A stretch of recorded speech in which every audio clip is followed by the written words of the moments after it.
Welcome back to another deep dive into the rich, haunting world of Dark Souls lore.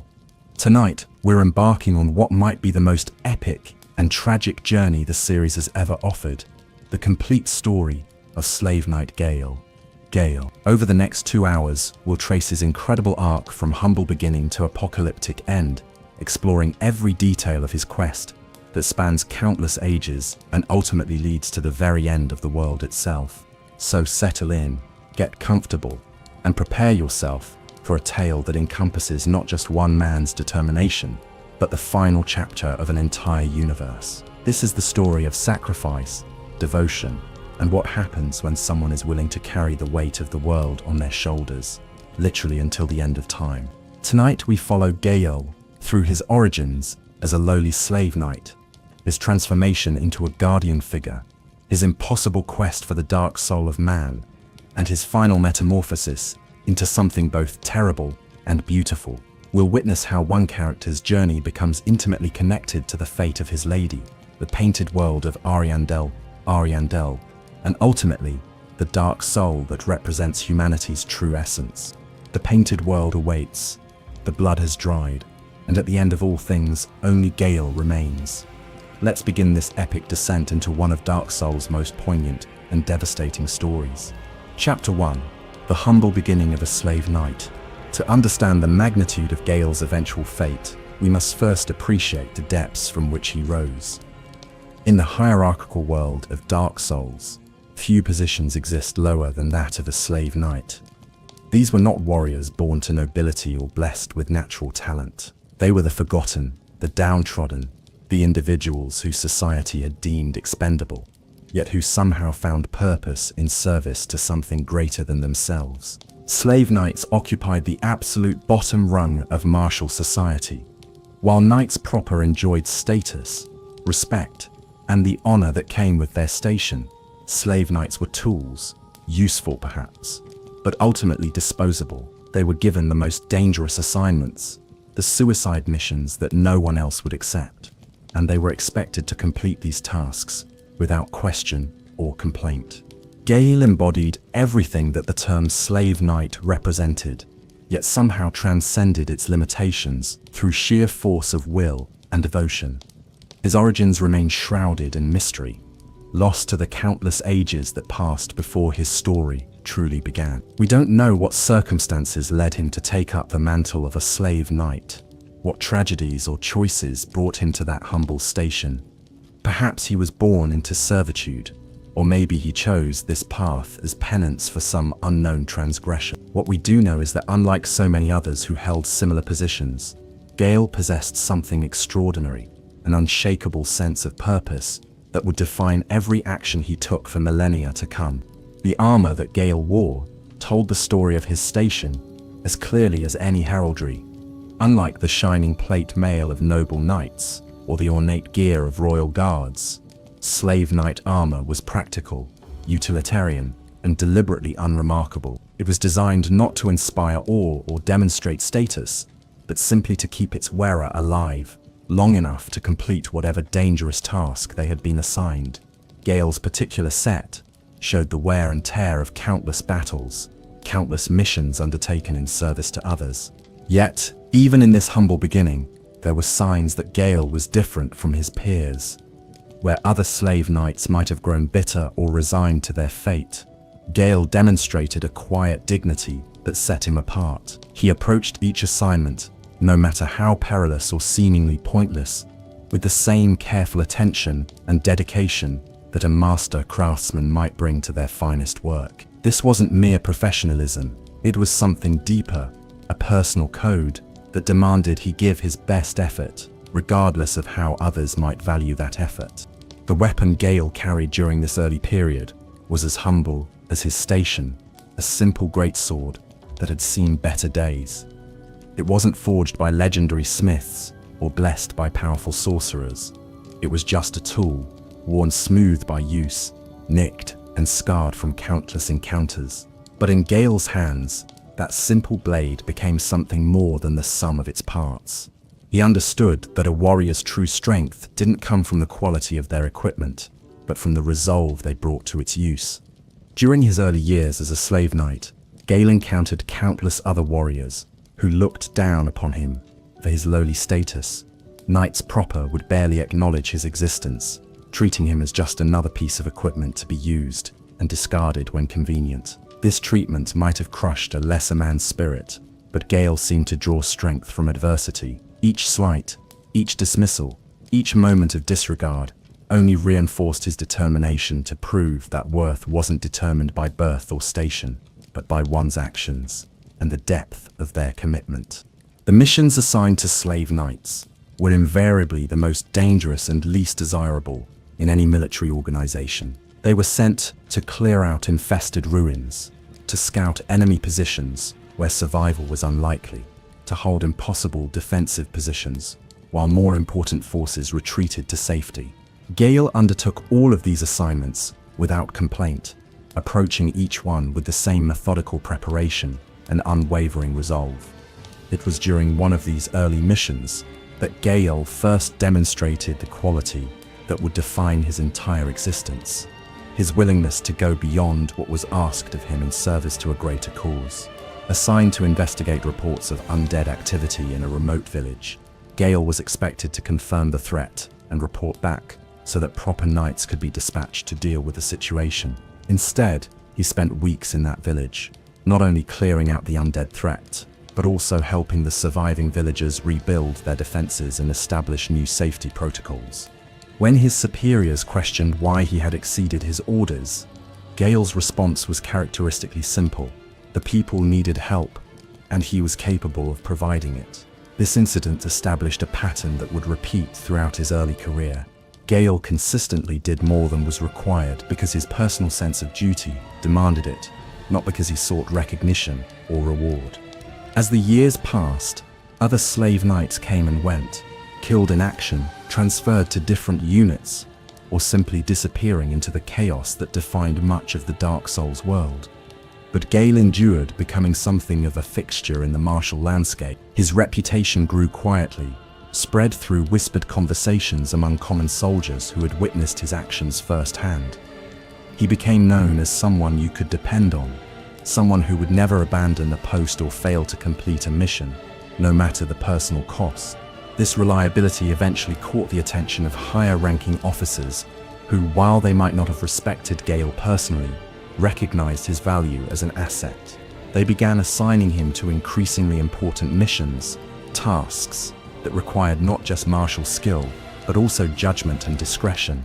Gael handled these responsibilities with the same quiet competence he brought, barred everything else, never demanding recognition for his achievements or using his growing reputation to seek better treatment. During this period, Gael also began to develop the skills that would serve him well in the centuries to come. His experience in diverse combat situations taught him adaptability, showing him how to assess threats quickly and respond with appropriate force. His exposure to different cultures and communities during his missions gave him insight into human nature that would prove invaluable when he eventually needed to understand and connect with people from all walks of life. Perhaps most importantly, these early years taught Gael the value of patience. Many of his missions required him to wait for the right moment, to endure hardship and discomfort while maintaining readiness for action. This patience, combined with his natural determination, created a warrior who was virtually unstoppable once he set his mind to a particular goal. The transition from these humble beginnings to his eventual role as protector of the painted world was not sudden or dramatic. Rather, it was the natural result of a man who had spent his entire life preparing himself to serve something greater than his own interests. When destiny finally called, Gael was ready, not because of any special gifts or prophetic calling, but because he had spent every day of his existence becoming the kind of person who could answer such a call. Chapter 2. The Painted World and a New Purpose. The painted world of Ariandel represented something unique in the cosmos of Dark Souls, a refuge created through art and will, a place where those who had nowhere else to go could find sanctuary. It was within this extraordinary realm that Gael would discover the purpose that would define the rest of his existence, transforming him from a simple slave knight into something far more significant. The painted world itself was a marvel of creation, born from the artistic vision and mystical power of its creators. Unlike the physical realm with its harsh laws and unforgiving realities, the painted world operated according to different principles. Here, reality could be shaped by imagination and will, where the impossible became possible through the power of artistic expression. The very air seemed to shimmer with creative energy, and the landscape shifted and changed according to the needs and desires of its inhabitants. This realm served as a sanctuary for the forlorn, the outcast, and the forgotten, those who had been rejected by the outside world or who simply couldn't find their place within its rigid structures. Dragons that had been hunted to near extinction found peace here. Sorcerers whose research had been deemed too dangerous for the outside world could pursue their studies without interference. Warriors who had been broken by endless conflict could lay down their arms and find healing. It was in this extraordinary place that Gael encountered the painter, a young woman whose artistic gifts were so profound that she could literally bring her visions to life. She was the heart of the painted world, the focal point through which all of its creative energy flowed. Her paintings weren't mere representations of reality. They were gateways to new possibilities, windows into worlds that could exist if only someone had the skill and vision to bring them into being. The painter was not alone in her sanctuary. She was attended by a small community of protectors and servants who recognized the unique value of what she represented. Among these guardians, Gael found his place and his purpose. Unlike his previous assignments, which had been temporary and ultimately forgettable, his role as protector of the painted world gave him something he had never experienced before, a sense of belonging and genuine importance. Gael's relationship with the painter began as simple duty. He was assigned to ensure her safety and to assist with whatever tasks might be required to maintain the painted world's integrity. But as time passed, this professional relationship evolved into something deeper and more meaningful. Gael began to understand that he wasn't just protecting a person, he was safeguarding the very concept of sanctuary itself, preserving a place where hope could exist, even in the darkest of times. The painter's work required absolute focus and dedication. Creating and maintaining an entire world through artistic will was an exhausting process that demanded everything she could give. During her periods of intense creativity, she would sometimes work for days without rest, completely absorbed in bringing her visions to life. It was during these times that Gael's protective role became most critical, ensuring that nothing disturbed her concentration or threatened the delicate process of creation. But Gael's duties extended far beyond simple protection. As the painted world grew and evolved, it attracted more refugees and outcasts seeking sanctuary. Each new arrival represented both an opportunity and a potential threat, an opportunity to add new perspectives and abilities to the community, but also a potential source of conflict or corruption. Gael became the painter's primary advisor on matters relating to these newcomers, using his extensive experience with different types of people to assess their suitability for life in the painted world. His approach to this responsibility was characteristically thorough and fair. Gael would spend time with each potential resident, learning their story and understanding their motivations. He looked beyond surface appearances and past transgressions, focusing instead on their fundamental character and their potential for positive contribution to the community. This process sometimes put him at odds with other protectors who favored more stringent admission standards, but Gael's judgment proved reliable time and again. The painted world under Gael's protection became a place of remarkable diversity and harmony. Former enemies found ways to coexist peacefully, their conflicts set aside in recognition of the sanctuary's unique value. Artists, warriors, scholars, and mystics all found ways to contribute to the community's well-being, their different skills and perspectives combining to create something greater than any of them could have achieved alone. During this period, Gael also began to develop a deeper understanding of the painter's work and its implications. He learned that her ability to create worlds through art was connected to fundamental forces that governed reality itself. The painted world wasn't just a clever trick or a pleasant illusion. It was a genuine, alternate reality, with its own laws and possibilities. This realization gradually led Gael to understand that his role as protector carried implications far beyond what he had initially imagined. The painter herself began to rely on Gael not just for physical protection, but also for emotional support and guidance. The burden of maintaining an entire world was enormous, and the responsibility sometimes threatened to overwhelm her. Gael's steady presence and unwavering support provided the stability she needed to continue her work, even during the most challenging periods. As their relationship deepened, Gael began to see the painter not just as someone he was duty-bound to protect, but as someone whose welfare had become central to his own sense of purpose and meaning.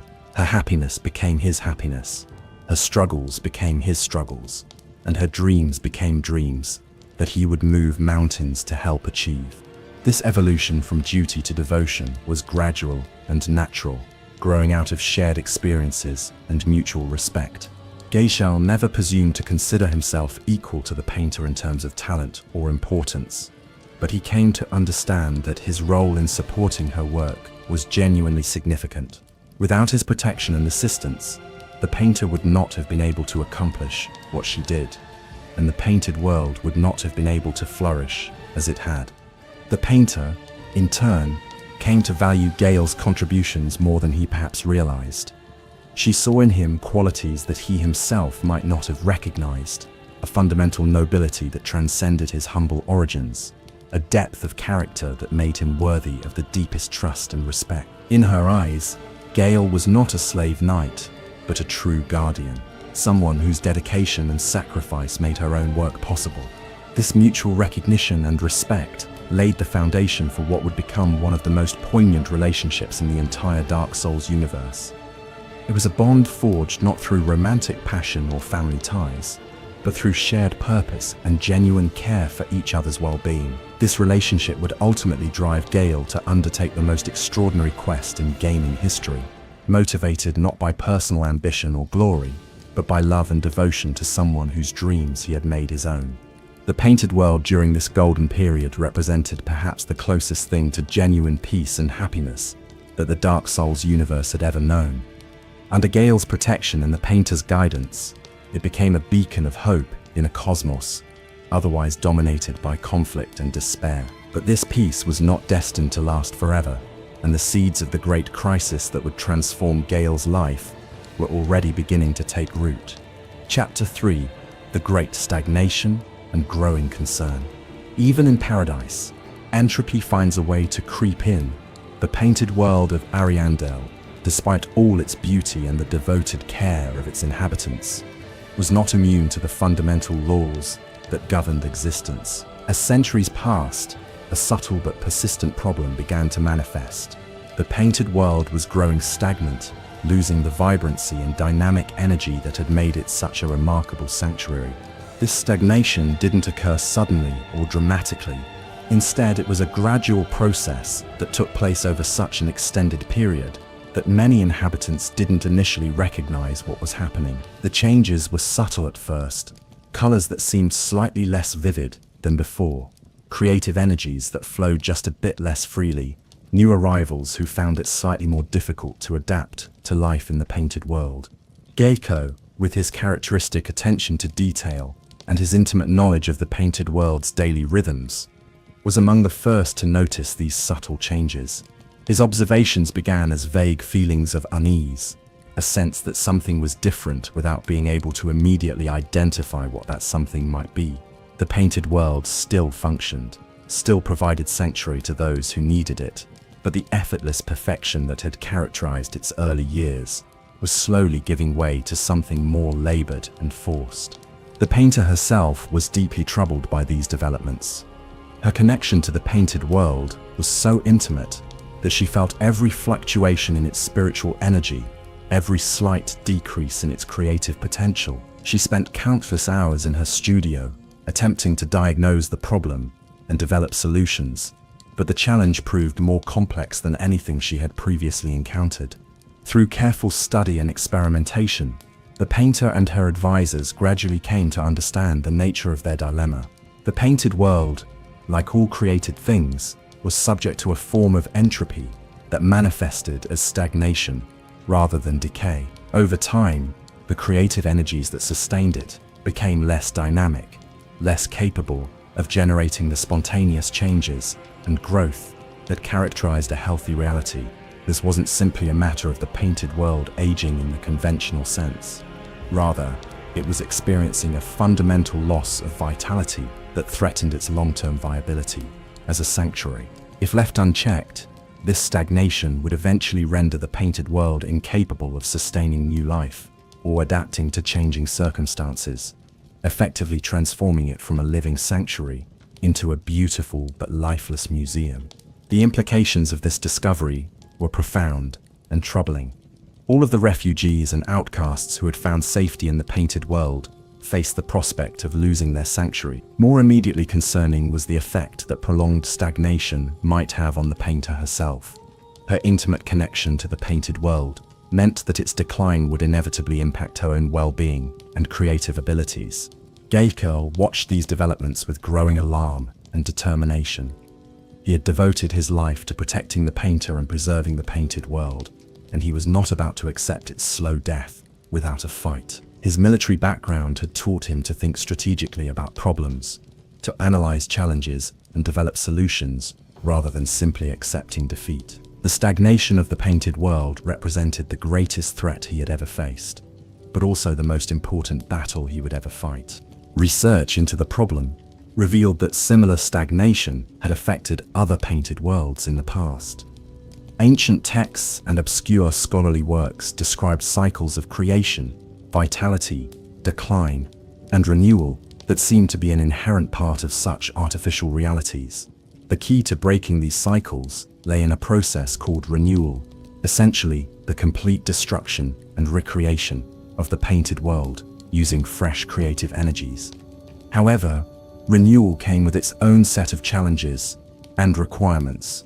The process demanded an enormous amount of creative energy, far more than the painter possessed in her current state. More problematically, successful renewal required a specific type of spiritual fuel, the essence of the dark soul itself, a fundamental force that gave humanity its unique characteristics and potential for change.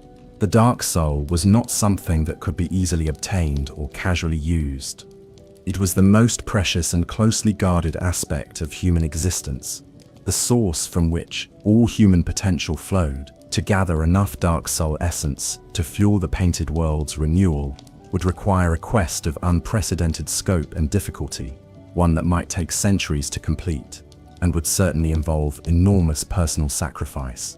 When the full scope of what would be required became clear, the painter was devastated. The thought of asking anyone to undertake such an impossible mission for her sake seemed unconscionable, especially when success was far from guaranteed. She began to resign herself to the gradual decline of her world, accepting that even the most beautiful things must eventually come to an end. But Gael's response was immediate and unwavering. Without hesitation, he volunteered to undertake the quest for the dark soul, to do whatever was necessary to gather the essence required for the painted world's renewal. His declaration was met with shock and disbelief from the painter and other inhabitants. The magnitude of what he was proposing seemed to go far beyond reasonable devotion, entering the realm of impossible sacrifice. The painter initially refused to even consider Gael's offer. She understood better than anyone what such a quest would entail, the centuries of struggle and hardship it would involve, the virtual certainty that anyone who attempted it would be fundamentally changed by the experience. She could not bear the thought of asking Gael to sacrifice so much for her sake, especially when there was no guarantee that his efforts would ultimately succeed. But Gael was not to be dissuaded. In conversations that stretched over many days and nights, he patiently explained his reasoning to the painter and gradually helped her understand why this was something he needed to do. For Gael, the quest for the dark soul represented the ultimate expression of his life's purpose. Everything he had done, every skill he had developed, every experience he had gained, had prepared him for this moment. He explained that his life as a slave knight had taught him the value of sacrifice and service to something greater than himself. His years protecting the painted world had shown him what was truly worth preserving and defending. The prospect of the painted world's decline was not just a professional failure for him, it was a fundamental threat to everything he held dear, everything that gave his existence meaning and purpose. Gael also possessed practical advantages that made him uniquely suited for such a quest. His experience as a slave knight had taken him to the darkest and most dangerous corners of existence, places where the dark soul might be found. His combat skills and survival instincts had been honed by centuries of dangerous missions. Most importantly, his unwavering sense of purpose would sustain him through the inevitable hardships and setbacks that the quest would involve. The decision to undertake the quest was not made lightly or quickly. Gael spent months preparing, gathering information about where the dark soul might be found and what challenges he was likely to encounter. He consulted with scholars and mystics, seeking any knowledge that might improve his chances of success. He also spent considerable time with the painter, ensuring that she understood his motivations and supporting her through the emotional turmoil of accepting his sacrifice. When Gael finally departed the painted world to begin his quest, it marked the end of an era and the beginning of what would become one of the most epic journeys in gaming history. He left behind the only home he had known for centuries, the only place where he had ever truly belonged, driven by love and devotion to preserve what he held most dear. The painter watched him go, with a mixture of pride, terror, and heartbreak, knowing that the man she had come to rely upon was embarking on a journey that would likely transform him beyond recognition, if he survived it at all. But she also understood that this was who Gael truly was, someone who would move heaven and earth to protect what he loved, regardless of the personal cost. As Gael disappeared into the distance, beginning his impossible quest, the painted world settled into a period of anxious waiting. Time moved differently there than in the outside world, making it difficult to track Gael's progress or even know whether he was still alive. All they could do was hope and maintain their faith that somehow, against all odds, their devoted protector would find a way to save them all. Chapter 4. The quest for the dark soul begins. The world that Gael entered upon, leaving the painted sanctuary of Ariandel, was a cosmos in terminal decline, ravaged by countless cycles of fire and dark, populated by the remnants of once great civilizations that had long since crumbled into dust and memory. This was the world at the end of all things, where the very fabric of reality had grown thin and unstable, where ancient powers stirred fitfully in their death throes, and where the dark soul he sought had been scattered across time and space in fragments so small and elusive that gathering them seemed truly impossible. The dark soul was not a single, tangible object that Gael could simply locate and claim. Rather, it was the fundamental essence of humanity itself, the source from which all human potential, creativity, and capacity for change flowed. When the furtive pygmy had first discovered this soul in the primordial flames, it had been whole and unified. But over the millennia, through countless generations of humans living, dying, and passing on their essence to their descendants, the dark soul had been divided and subdivided until it existed as innumerable tiny fragments scattered throughout humanity. To gather enough of this essence to fuel the painted world's renewal, Gael would need to collect dark soul fragments from countless individuals across multiple time periods and locations. This wasn't simply a matter of finding and defeating powerful enemies. It required him to seek out every person who carried even the smallest fragment of the dark soul and somehow convince them to part with this most precious aspect of their being. The practical challenges of such a quest were staggering. The dark soul fragments were not evenly distributed across time and space. Some eras and locations contained individuals with particularly large concentrations, while others might yield only tiny motes of essence, even after extensive searching. Gael would need to become not just a warrior but also a scholar, a detective, and a diplomat, capable of tracking down leads across centuries and navigating the complex social and political situations he would inevitably encounter. Gael's first destination was the ruins of Londor, a kingdom that had once been home to some of the most powerful wielders of Dark Soul essence in history. The Hollow Lords who had ruled this realm had learned to manipulate their Dark Soul fragments in ways that other humans had never imagined, using them to achieve a form of immortality and to wield powers that rivaled those of the gods themselves. The journey to Lundor took Gael through landscapes that had been scarred by countless wars and catastrophes. He passed through cities that had been reduced to empty shells, their populations long since fled or transformed into hollows. He navigated forests where the trees had been corrupted by dark magic, their branches twisted into unnatural shapes that seemed to reach out like grasping fingers. He crossed rivers that ran black with the runoff from polluted battlefields, their waters tainted by the blood of soldiers who had died in conflicts whose original purposes had been forgotten by history. These travels gave Gael his first real taste of what the quest would demand from him. The world outside the painted sanctuary was hostile, in ways that went beyond simple physical danger. The very air seemed thick with despair and corruption, and prolonged exposure to such an environment would inevitably take its toll on anyone, no matter how strong or determined they might be. When Gael finally reached the ruins of Lundor, he found a city frozen in time, its inhabitants transformed into hollow shells of their former selves, yet still going through the motions of their former lives, like actors in a play whose audience had long since departed. The Hollow Lords still sat on their thrones, still issued proclamations to subjects who could no longer hear or understand them, still conducted the rituals and ceremonies that had once held their kingdom together.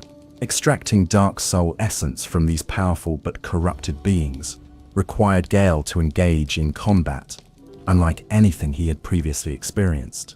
The Hollow Lords retained their magical abilities and martial skills, even in their diminished state, and they defended their Dark Soul fragments with desperate fury, sensing somehow that these essence pieces were the last remnants of their true selves. Each battle was both a physical and spiritual ordeal. The Hollow Lords fought with weapons and spells powered by Dark Soul energy, forcing Gael to defend against attacks that targeted not just his body, but his very humanity. Victory required him to not only overcome their defenses, but also to resist the corrupting influence of the dark magic they wielded, maintaining his own spiritual integrity while extracting the essence he needed. The process of actually claiming Dark Soul fragments proved to be disturbing and traumatic in ways that Gael had not anticipated. When he finally defeated a Hollow Lord and attempted to claim their Dark Soul essence, he discovered that doing so required him to essentially drain away the last vestige of their humanity, reducing them from tragic but still recognizable beings to completely empty husks. This realization forced Gael to confront the moral implications of his quest in ways he had not previously considered. Each Dark Soul fragment, he claimed, came at the cost of someone else's humanity, someone else's potential for redemption or recovery. Even though his targets were corrupted or hollow, the process of claiming their essence still felt uncomfortably like murder. But Gael's commitment to the painted world and its inhabitants overrode these moral qualms. He understood that the alternative, allowing the painted world to stagnate and die, would result in far greater suffering for far more people. The refugees and outcasts who had found sanctuary there deserved protection, and if claiming Dark Soul fragments from those who were already lost was the price of that protection, then it was a price he was willing to pay. As Gael continued his work in Lundor, he began to develop techniques and strategies that would serve him throughout the rest of his quest.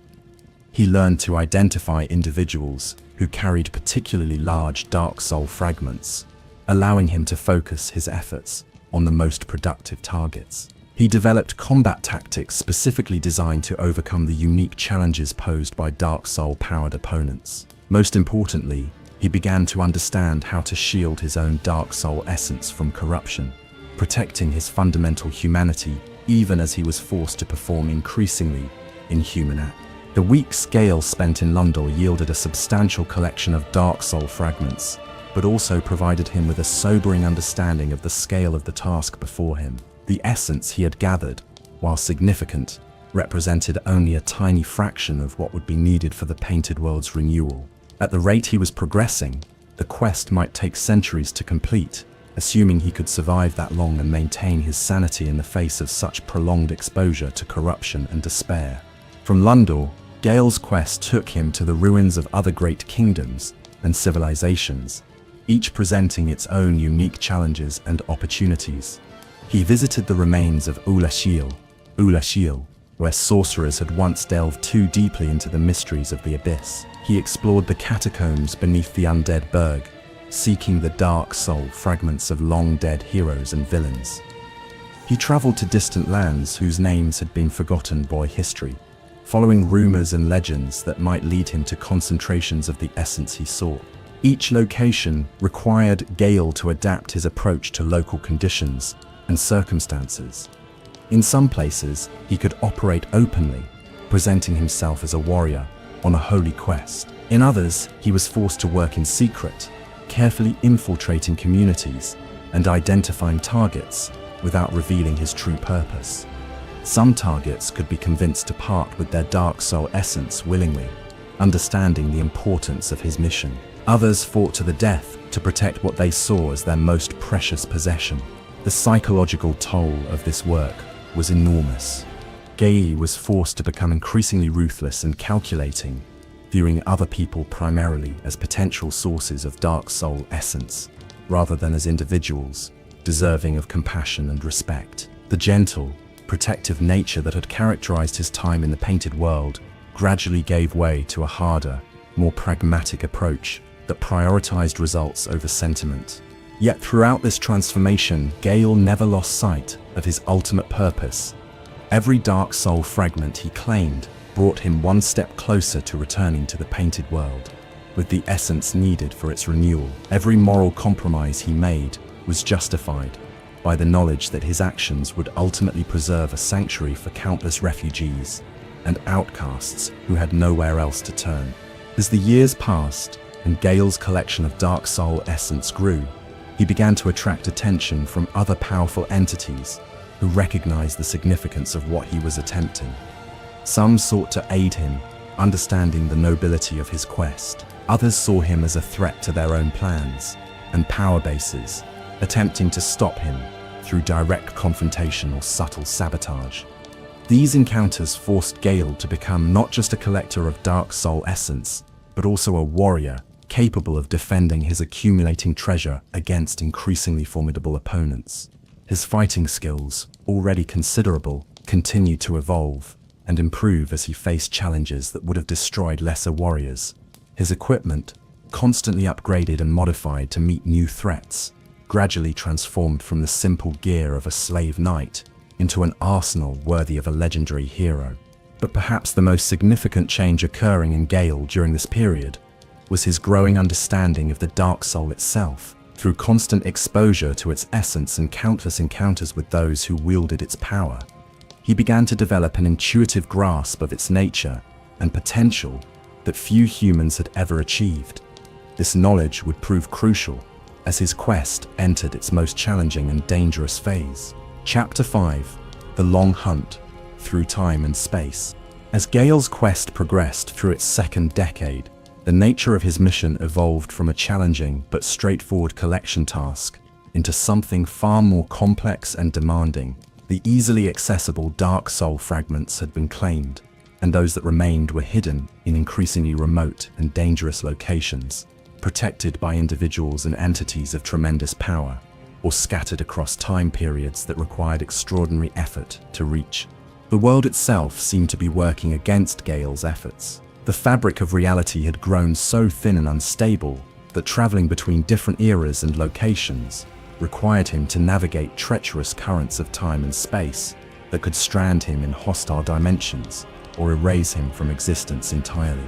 Ancient spells and protective wards, established by long-dead sorcerers to safeguard their dark soul essence, created deadly traps that claimed the lives of countless other seekers who had attempted similar quests. Gael's approach to these challenges demonstrated the tactical thinking and adaptability that had made him such an effective slave knight in his early years. Rather than attempting to overcome every obstacle through brute force, he learned to study his targets carefully, identifying weaknesses and developing specialized strategies for each encounter. This patient, methodical approach often required him to spend months or even years preparing for a single confrontation, but it dramatically improved his success rate and helped him avoid the fatal mistakes that had claimed so many others. One of Gael's most challenging targets during this period was the Ringed City, a mysterious realm that existed at the very edge of the world, where the most powerful Dark Soul wielders had been exiled in ages past. The Ringed City represented both the greatest opportunity and the greatest danger that Gael had yet encountered, a place where enormous concentrations of Dark Soul essence waited to be claimed, but also where the most formidable guardians and protective measures had been established to prevent exactly the kind of theft that Gael was attempting. The journey to the Ringed City alone required Gael to traverse the Dreg Heap, a nightmarish landscape where the remains of countless civilizations had been compressed together into an unstable pile of architectural fragments and corrupted geography. Here, castles from different eras existed side by side with temples from vanished religions, their conflicting magical fields creating zones of reality distortion that could trap unwary travelers for eternity. Navigating the Dreg Heap required all of Gael's accumulated experience and knowledge. He had to identify safe paths through the constantly shifting terrain, avoid the corrupted creatures that had made their homes in the ruins, and resist the psychological effects of being surrounded by the physical remnants of so much historical tragedy and loss. The very air in the Dreg Heap was thick with the spiritual residue of countless deaths and destructions, creating an atmosphere of despair so intense that it could drive lesser individuals to madness or suicide. When Gael finally reached the Ringed City itself, he found a place that defied conventional understanding. The city existed partially outside normal time and space, its architecture incorporating impossible geometries that hurt to look at directly. The inhabitants were the Ringed Knights, warriors who had been bound with rings of dark power that prevented them from fully accessing their Dark Soul essence, while simultaneously making them nearly invulnerable to conventional attacks. The Ringed Knights represented a unique challenge for Gael.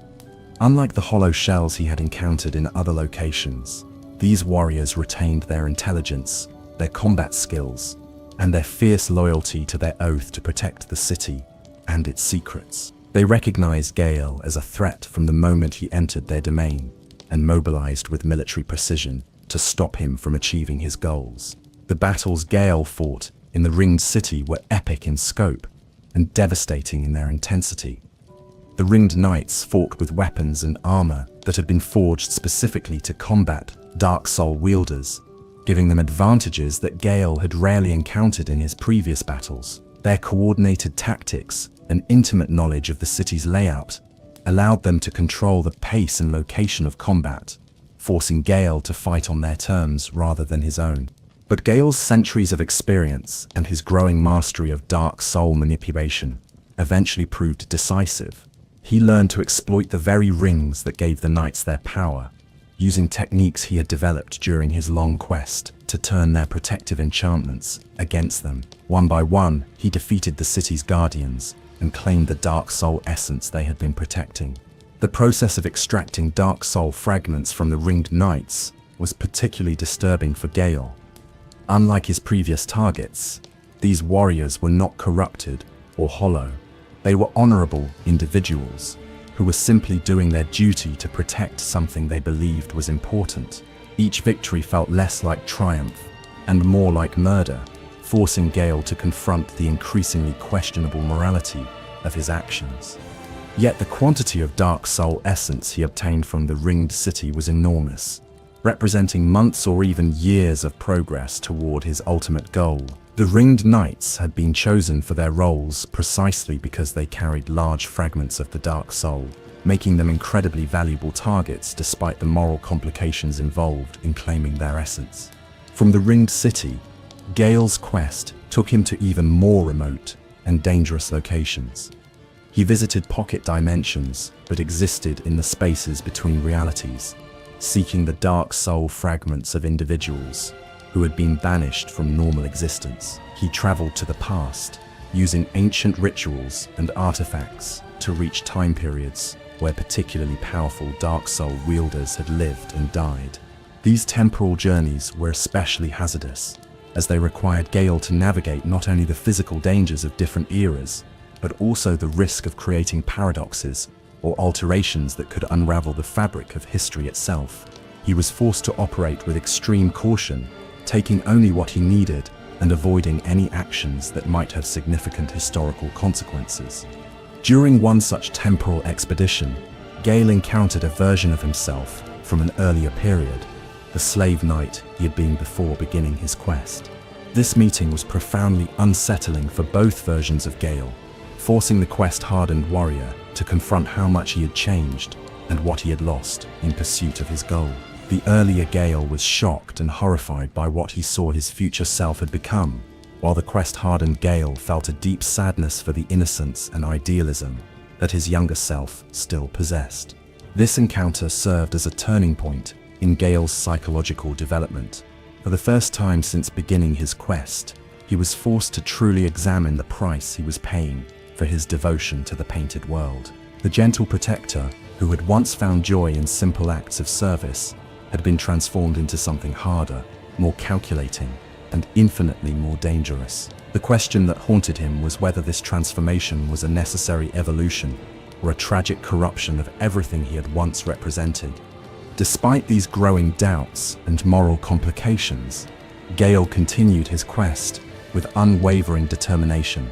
The painted world and its inhabitants depended on his success, and he could not allow personal concerns to interfere with his mission. But the psychological toll of his actions was becoming increasingly difficult to bear, and he began to suspect that even as he succeeded in gathering the necessary Dark Soul essence, he might not be the same person who returned to the painted world. As the decades passed, Gael's reputation began to spread throughout the various communities and civilizations he encountered. Some knew him as a legendary warrior whose combat prowess was unmatched. Others whispered of him as a dark figure who brought death and loss wherever he went. A few understood the true nature of his quest and either aided or opposed him based on their own interpretations of its morality and necessity. These varied reactions to his presence created additional complications for Gael's mission. In some locations, his reputation preceded him, making it easier to locate targets, but also alerting potential opponents to his approach. In others, he was forced to operate under assumed identities or work through intermediaries to avoid the attention his true identity would attract. The equipment Gael carried during this phase of his quest had evolved far beyond its humble origins. His simple greatsword had been replaced by weapons forged from rare materials and enhanced with powerful enchantments. His basic armor had been upgraded with protective elements specifically designed to resist Dark Soul-based attacks. Most importantly, he had acquired artifacts and tools that allowed him to store and transport the Dark Soul essence he collected, preventing it from dissipating or being stolen by others. Yet, despite all these improvements and advantages, Gael's progress toward his ultimate goal remained frustratingly slow. The Dark Soul had been divided among so many individuals, across so many different time periods and locations, that gathering sufficient essence for the painted world's renewal seemed like an impossible task. For every major success, like the Ringed City, there were dozens of smaller encounters that yielded only tiny fragments of the essence he needed.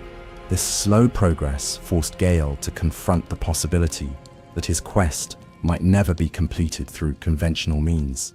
The remaining Dark Soul essence was simply too scattered and too well protected to be claimed through individual encounters, no matter how skilled or determined he became. He began to research alternative approaches, seeking ways to gather large quantities of essence more efficiently or to somehow reconstitute the original unified Dark Soul through mystical means. These researches led Gael into increasingly esoteric and dangerous areas of study. He consulted with ancient spirits and long-dead sorcerers, seeking knowledge that living scholars could not provide. He experimented with forbidden rituals and magical techniques that carried enormous risks, but offered the possibility of dramatically accelerating his progress. During this period, Gael also began to experience physical and spiritual changes that concerned him deeply. His prolonged exposure to dark soul essence was beginning to affect his fundamental nature in ways that he did not fully understand. His appearance was slowly altering, his combat abilities were evolving beyond normal human limitations, and his spiritual essence was becoming increasingly intertwined with the dark soul fragments he carried. These changes made Gael more effective in his quest, but they also raised troubling questions about what he was becoming and whether he would still be recognizably himself when his mission was finally complete. The gentle protector who had left the painted world was gradually being replaced by something more powerful, but also more alien and potentially dangerous. As Gael's quest entered its final phase, he began to understand that the completion of his mission would require a sacrifice even greater than he had originally anticipated. The quantity of dark soul essence needed for the painted world's renewal was so enormous that gathering it through conventional means would take several more centuries, time that the painted world might not have.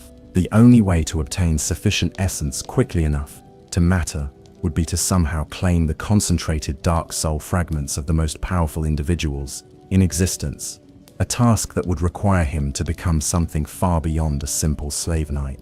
Chapter 6. The Transformation and Growing Power. By the time Gael's quest had continued for over a century, the cumulative effects of his prolonged exposure to dark soul essence had begun to manifest in ways that were both remarkable and deeply concerning.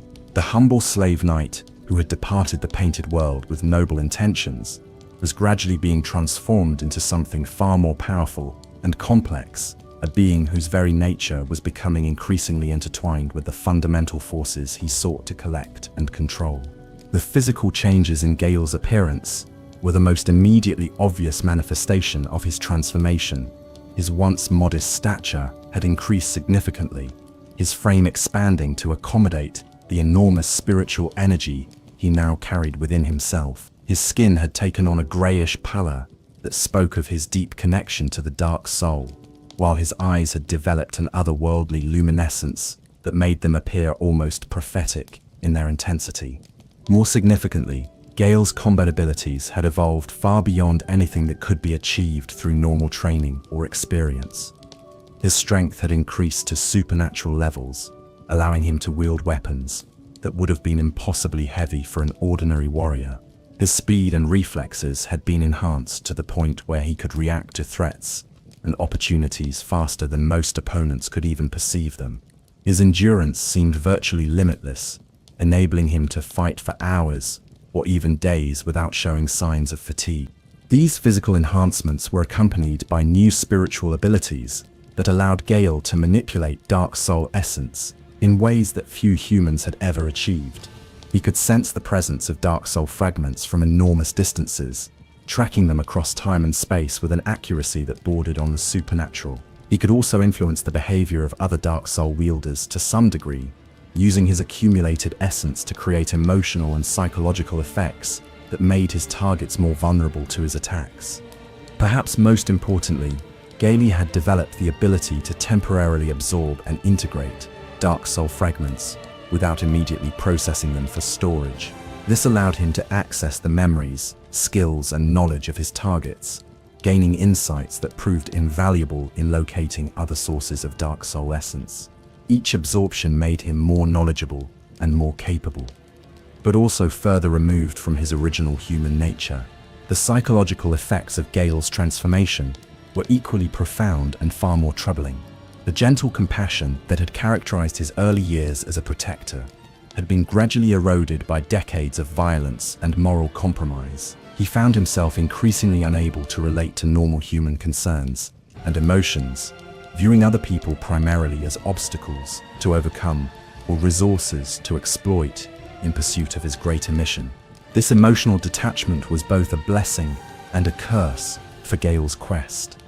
On one hand, it allowed him to make difficult decisions and perform necessary actions without being paralyzed by guilt or hesitation. He could claim dark soul essence from innocent or sympathetic targets without being overwhelmed by remorse, and he could endure the loneliness and isolation of his mission without succumbing to despair.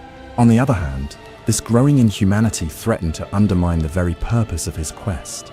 Gael had begun his mission out of love and devotion to the painter and the painted world, but as he became less capable of experiencing these emotions, he risked losing touch with the motivations that had originally driven him. There was a very real danger that he might complete his quest successfully, but return to the painted world as someone who no longer understood or cared about what he had fought to preserve. The equipment and weapons that Gael carried during this phase of his transformation reflected his evolving nature and capabilities. His original sword had been replaced by a massive two-handed weapon that he had forged himself, using techniques learned from the memories of absorbed Dark Soul wielders. This new blade was not merely a tool of war, but an extension of his will, capable of channeling and focusing his accumulated Dark Soul essence in devastatingly effective ways.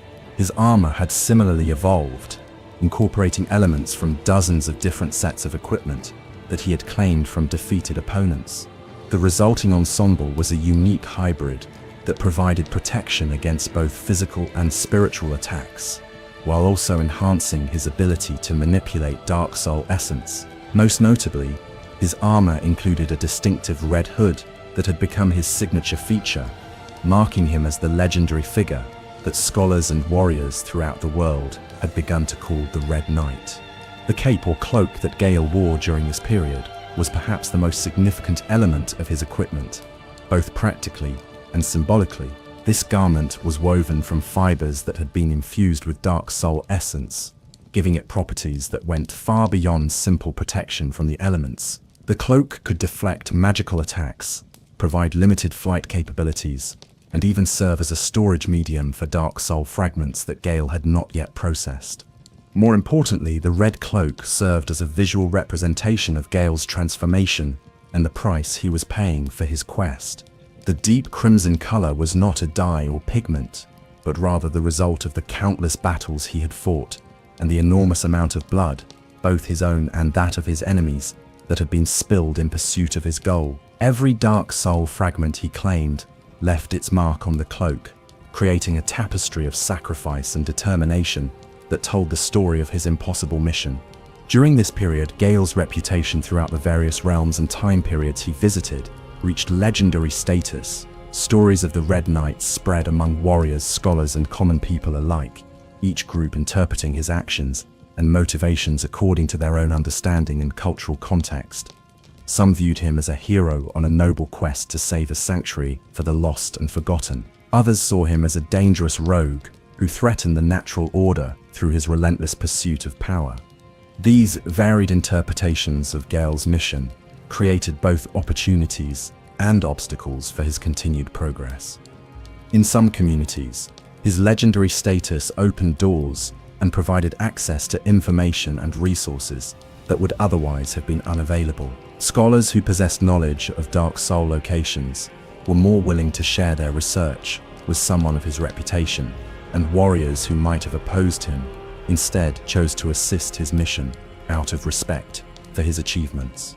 However, Gael's growing fame also attracted unwanted attention from powerful entities who saw him as a threat to their own plans and ambitions.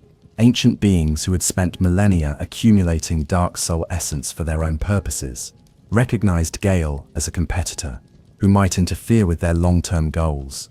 Guardians and protectors of various sacred sites began to prepare specifically for his eventual arrival, developing tactics and defenses designed to counter his known abilities and strategies. One of the most significant challenges Gael faced during this period was maintaining his sense of purpose and direction as his fundamental nature continued to evolve. The passionate devotion that had originally motivated his quest was gradually being replaced by a more abstract and intellectual commitment to completing what he had started. He remembered loving the painter and caring about the painted world's inhabitants, but these emotions had become distant and theoretical rather than immediate and compelling.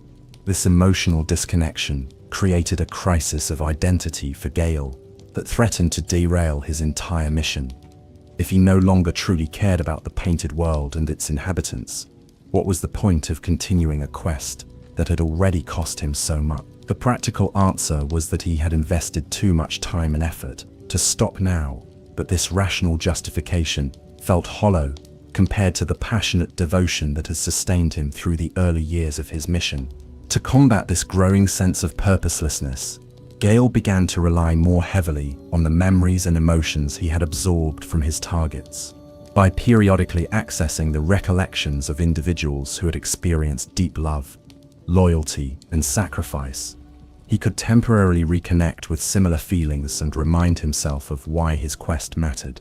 This technique was psychologically dangerous, as it risked further diluting his own identity, but it provided the emotional fuel he needed to continue his mission. As Gael's transformation progressed, he also began to attract followers and disciples who were inspired by his legend and sought to aid his mission.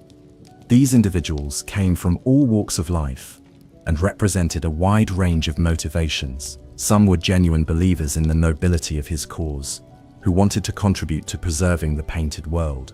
Others were treasure hunters and power seekers who hoped to benefit from association with such a legendary figure. Managing these followers presented Gael with new challenges and responsibilities that he was not entirely prepared to handle.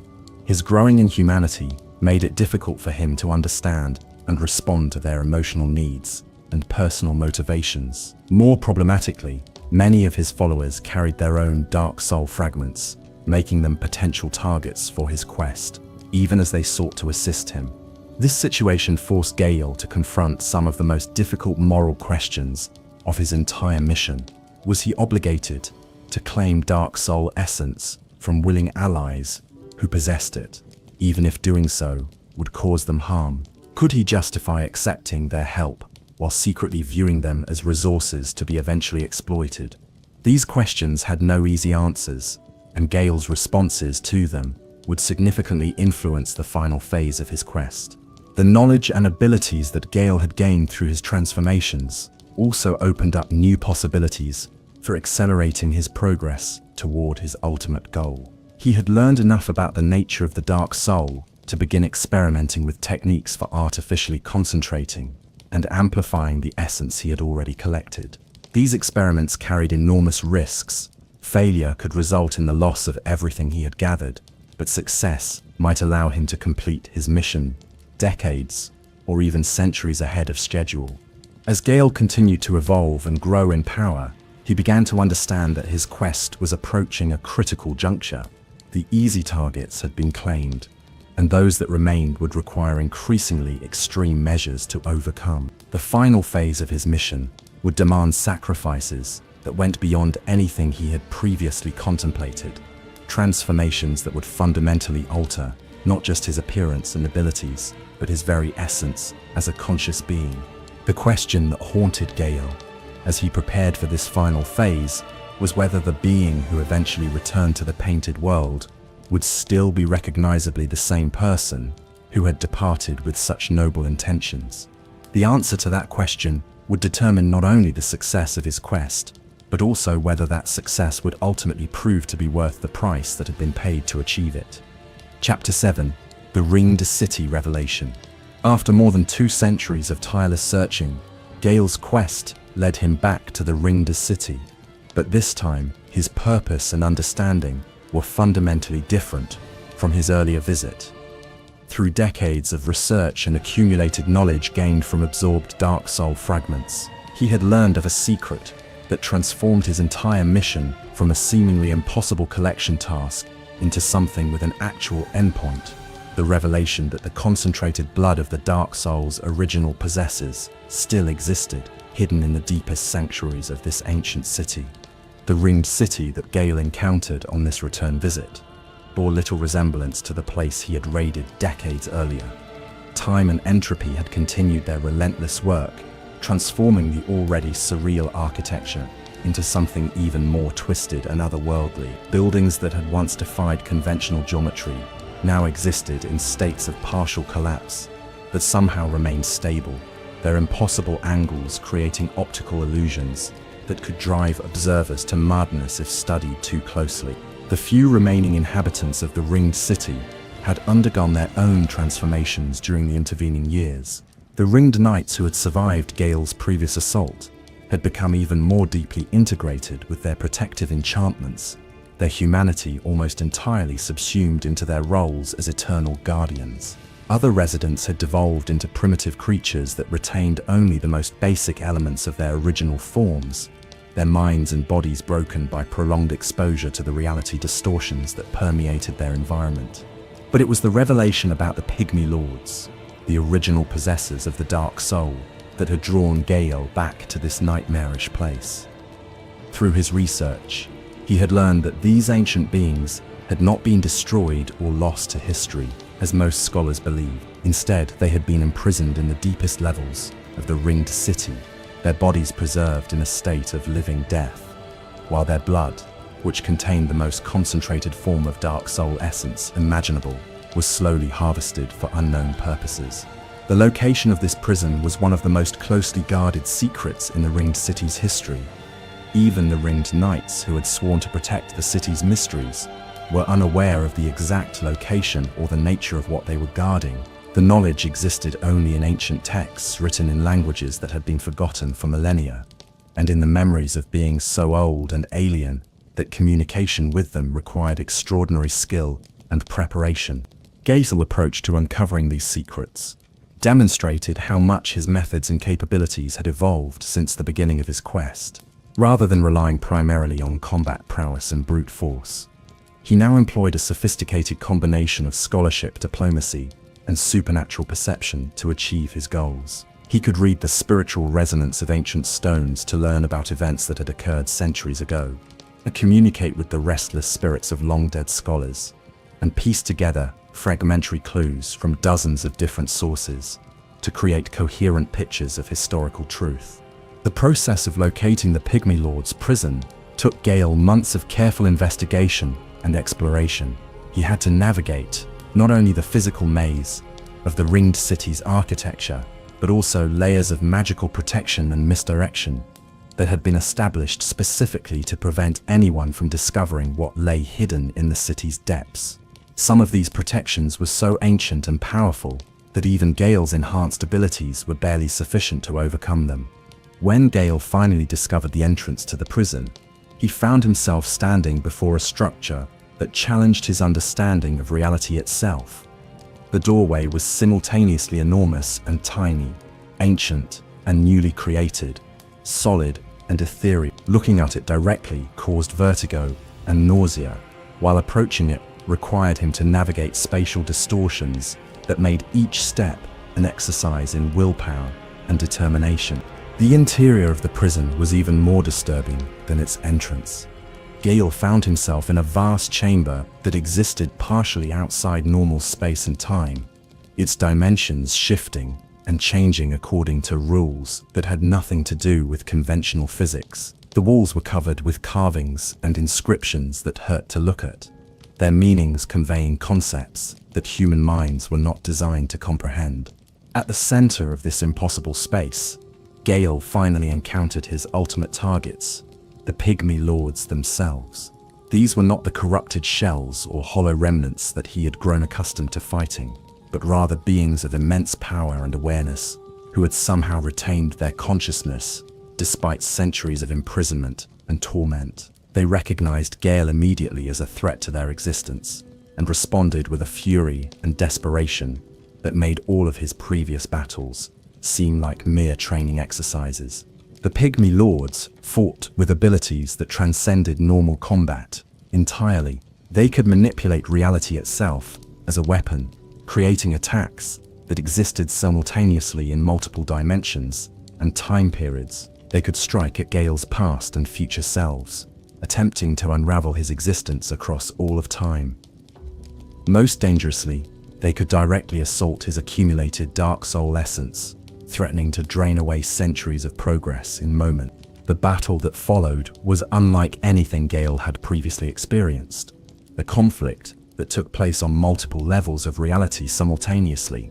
On the physical plane, he fought against beings whose mastery of Dark Soul essence allowed them to reshape their bodies at will, creating limbs and weapons from pure darkness that could penetrate any armor or defense. On the spiritual plane, he struggled to maintain his identity and purpose against attacks designed to fragment his consciousness and scatter his memories across time and space.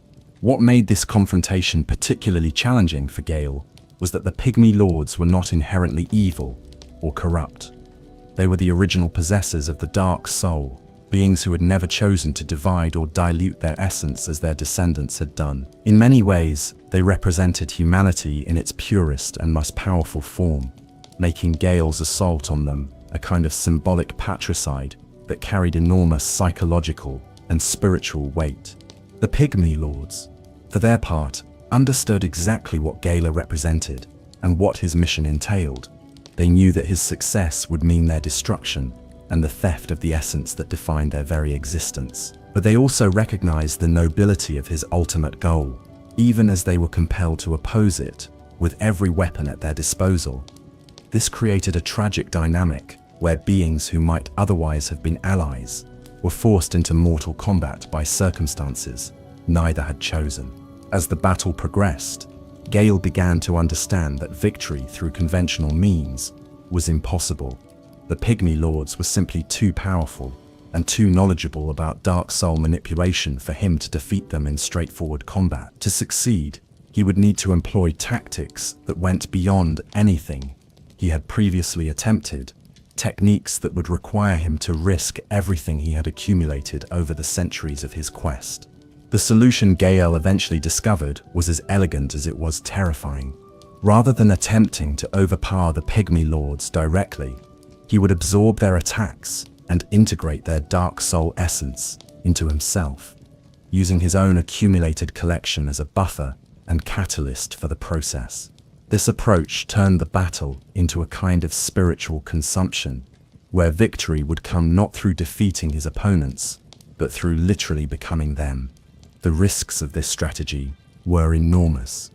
If Gael absorbed too much dark soul essence too quickly, his own identity would be overwhelmed and destroyed, leaving behind only a mindless vessel filled with alien consciousness and power. If he absorbed too little, the Pygmy Lords would eventually wear down his defenses and claim his accumulated essence for themselves. Success required perfect timing and absolute control over forces that were inherently chaotic and unpredictable. The final phase of the battle saw Gael transformed yet again, his form expanding and changing as he integrated more and more dark soul essence into his being. His human appearance became increasingly abstract and monstrous, his consciousness stretched to accommodate knowledge and memories that spanned millennia. The gentle slave knight who had begun this quest was now completely subsumed into something far grander and more terrible. When the battle finally ended, Gael stood alone in the prison chamber, surrounded by the desiccated remains of the Pygmy Lords. Their dark soul essence now flowed through his transformed body, giving him access to power and knowledge that few beings in the history of the world had ever possessed. But this victory came at a cost that was only beginning to become apparent.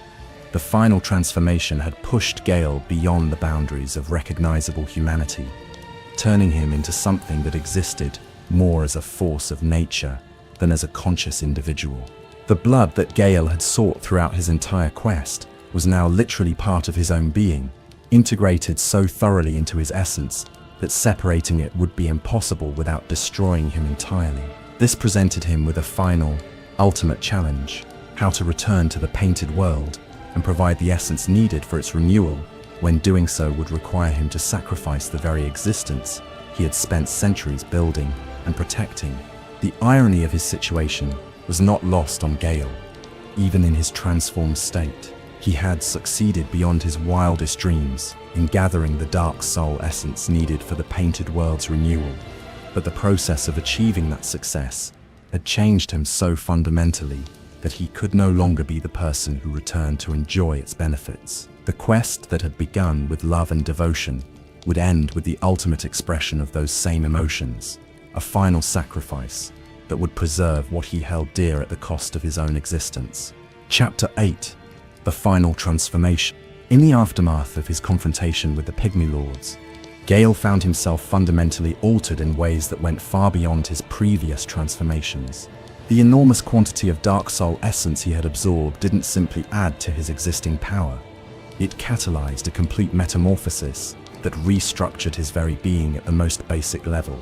The humble slave knight who had departed the painted world centuries earlier had become something that existed at the very boundary between humanity and divinity, a being of such immense power and complexity that his mere presence began to warp reality around him.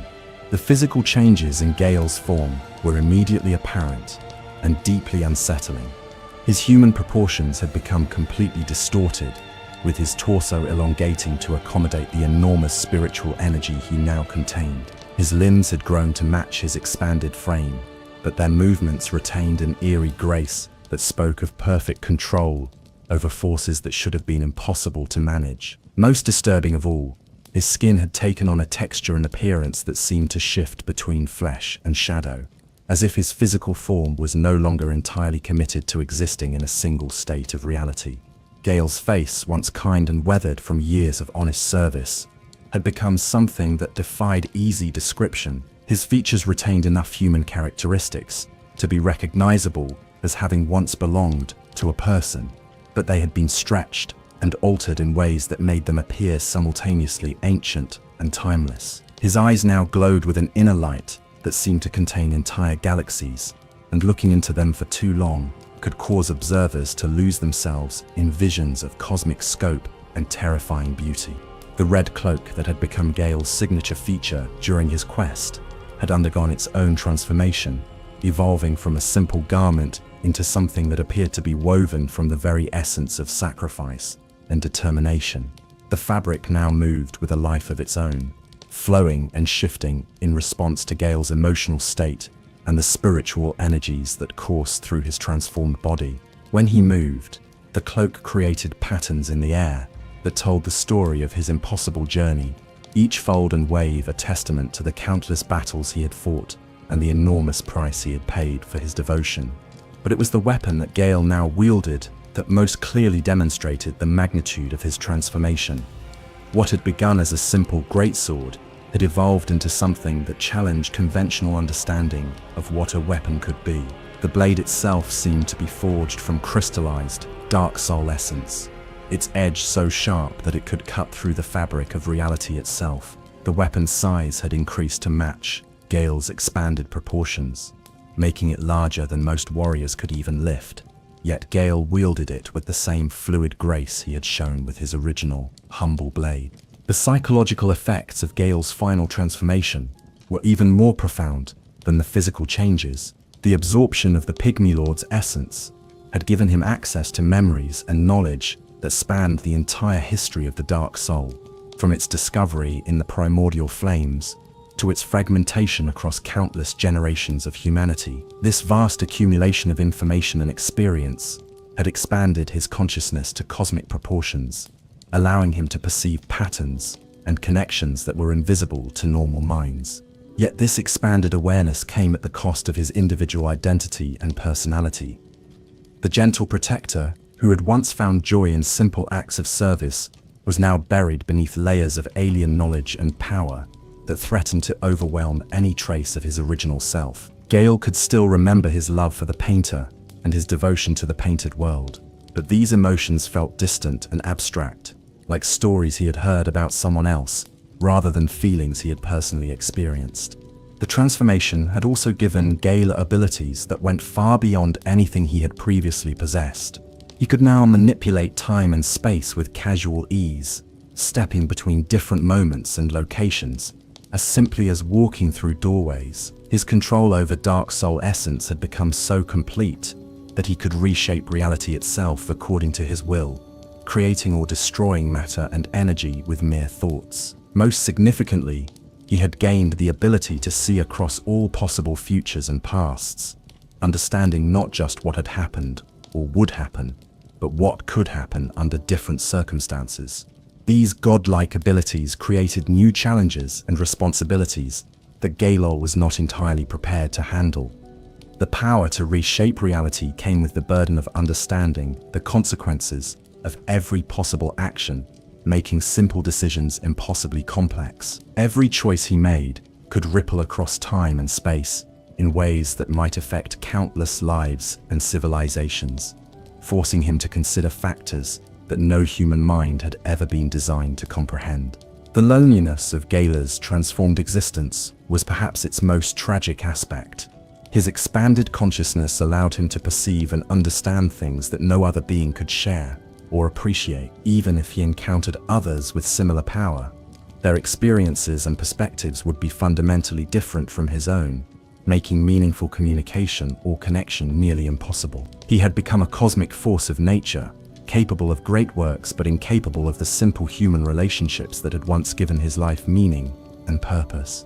Despite these challenges, Gael's commitment to his original mission remained unshakable. The love and devotion that had motivated his quest were still present within his transformed consciousness, even if they were now buried beneath layers of cosmic awareness and alien knowledge. He understood that his transformation had been necessary to achieve his goal, and he accepted the price he had paid without regret or resentment. The Painted World's renewal now lay within Gael's power to accomplish, but the method of achieving it had become far more complex than he had originally anticipated. The dark soul essence he had gathered was now so thoroughly integrated into his being that extracting it would require him to essentially dissolve himself, distributing his accumulated power and knowledge across the new reality he would create. This wasn't simply a matter of death, it was a form of transcendent sacrifice that would transform his very existence into the foundation for something greater. Gael's preparation for this final sacrifice involved careful consideration of how to structure the renewed Painted World to best serve its inhabitants' needs. His cosmic awareness allowed him to perceive the flaws and limitations of the original version, understanding how these could be corrected in the new iteration. He could also see the potential futures that might unfold for the Painted World's residents, allowing him to build safeguards and opportunities into the world's fundamental structure. The process of renewal itself would require Gael to return to the Painted World and confront the Painter one final time. This meeting would be both a reunion and a farewell, as the being he had become was too removed from humanity to maintain the kind of relationship he had once shared with her. The painter would need to understand what he had become and what his sacrifice would entail, accepting both the gift he was offering and the loss that gift would represent. As Gael prepared for this final confrontation, he reflected on the journey that had brought him to this point. The humble slave knight, who had begun this quest with simple devotion and determination, had been transformed into something cosmic and eternal, a being whose very existence had become a testament to the power of love and sacrifice. The price of this transformation had been enormous, but the goal it would allow him to achieve made every sacrifice worthwhile. The final chapter of Gael's story was about to begin, and with it would come the ultimate test of whether his centuries of struggle and transformation had been worthwhile. The Painted World awaited its renewal. The painter awaited her protector's return, and Gael prepared to offer the greatest gift he could possibly give, the sacrifice of his own existence to preserve what he held most dear. Yet, even as he prepared for this final act, Gael could not entirely suppress a deep sadness for what he had lost along the way. The simple human joys and connections that had once defined his existence were now beyond his reach. Casualties of the power he had gained and the knowledge he had accumulated. He had become capable of reshaping reality itself, but he could no longer experience the simple pleasure of a shared meal or the comfort of a friend's companionship. This melancholy was perhaps the most human emotion that remained within Gael's transformed consciousness, a final link to the person he had once been. It served as a reminder that even the most transcendent achievements came with costs that could never be fully calculated or prepared for. The slave knight's journey had taught him that true heroism often required not just the willingness to fight and die for others, but the willingness to lose oneself entirely in service to something greater. Chapter 9. The Return to the Painted World. The journey back to the Painted World of Ariandel was unlike any travel Gael had ever undertaken, not because of physical distance or dangerous terrain, but because of the fundamental disconnect between what he had become and the realm he sought to save. The cosmic being that now contained the essence of the dark soul within his transformed body existed on a scale and level of reality that made interaction with normal places and people extraordinarily difficult to manage. Gael's mere approach to the Painted World's boundaries caused reality distortions that threatened to tear apart the delicate fabric of the sanctuary he had spent centuries trying to preserve. His footsteps left cracks in the dimensional barriers that separated the painted world from the rest of existence, and his presence generated spiritual energies so intense that they began to affect the weather patterns and magical currents throughout the realm. Recognizing the danger his transformed state posed to the very thing he sought to protect, Gael was forced to exercise extraordinary restraint and control as he made his way through the painted world's outer regions. He moved slowly and carefully, constantly monitoring his effect on the environment and adjusting his presence to minimize the disruption he caused. This process required him to suppress vast amounts of his accumulated power, containing forces that wanted to express themselves across multiple dimensions simultaneously. The painted world that Gael encountered upon his return bore little resemblance to the vibrant sanctuary he had left centuries earlier.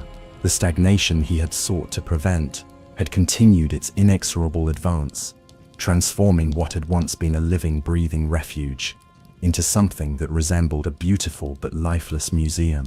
The colors had faded to muted pastels. The magical energies that had once flowed freely had slowed to barely perceptible trickles, and the sense of possibility and hope that had characterized the realm had been replaced by an atmosphere of quiet resignation and gentle decay. Many of the inhabitants Gael had once known were gone, claimed by the slow entropy that affected all things in a stagnating reality. Those who remained had become shadows of their former selves, going through the motions of their daily lives without the enthusiasm or purpose that had once defined them. They moved like actors in a play that had been running for too long, their performances mechanically perfect but lacking the spark of genuine life and emotion. The painter herself had been perhaps the most affected by the painted world's decline. When Gael finally encountered her in her studio, he found a figure who retained her fundamental artistic abilities, but had lost much of the joy and inspiration that had once driven her work. She continued to paint because it was her nature and purpose to do so, but her creations lacked the vibrancy and life that had characterized her earlier masterpieces. The reunion between Gael and the painter was both heartwarming and heartbreaking, a meeting between two beings who had once shared a deep connection, but were now separated by the vast gulf of Gael's transformation.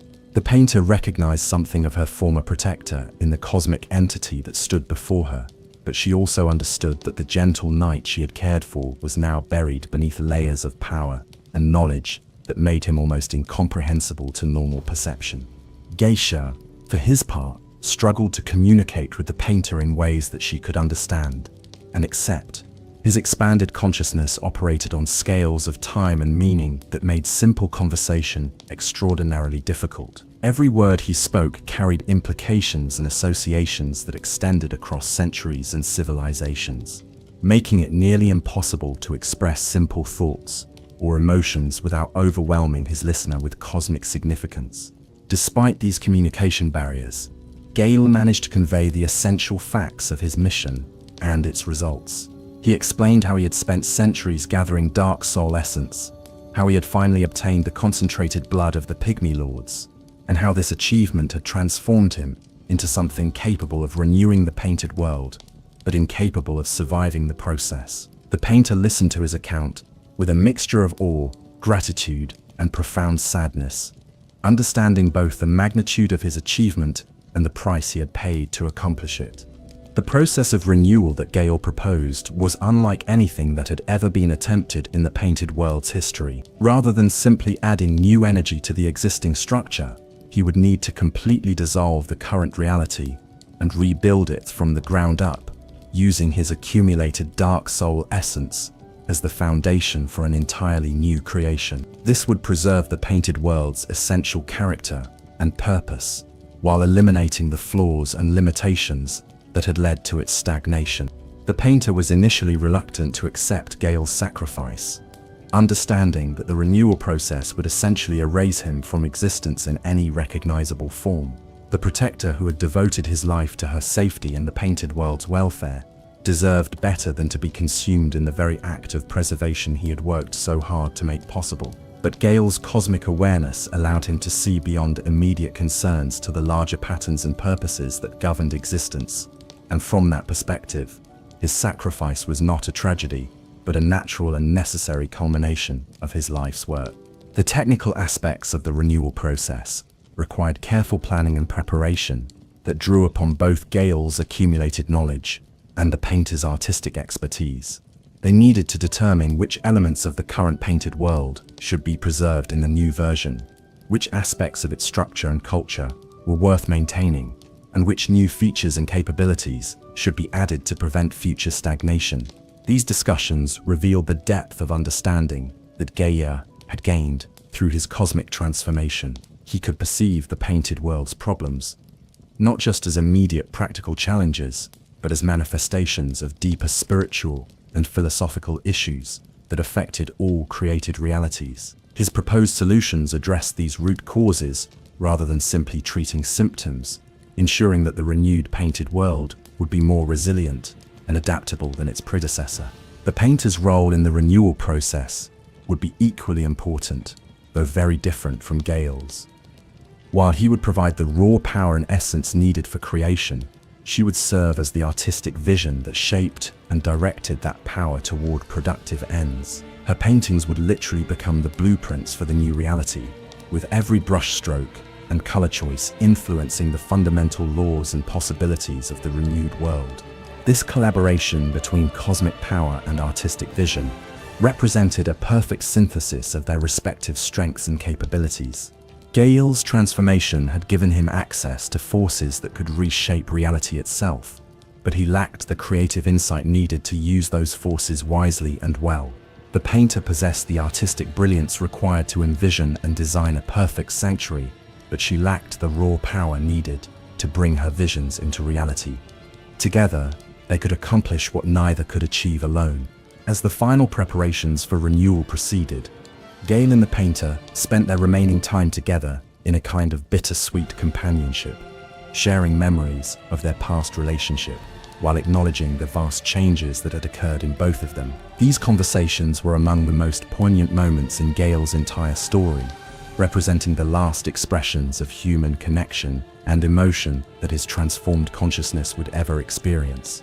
The painter created one final masterpiece during this period, a portrait of Gael as he had been when he first arrived in the painted world, capturing not just his physical appearance, but also the gentle nobility and quiet strength that had characterized his original nature. This painting would serve as a memorial to the man he had been before his cosmic transformation, preserving the memory of his humanity, even as that humanity was about to be dissolved into something far greater and more abstract.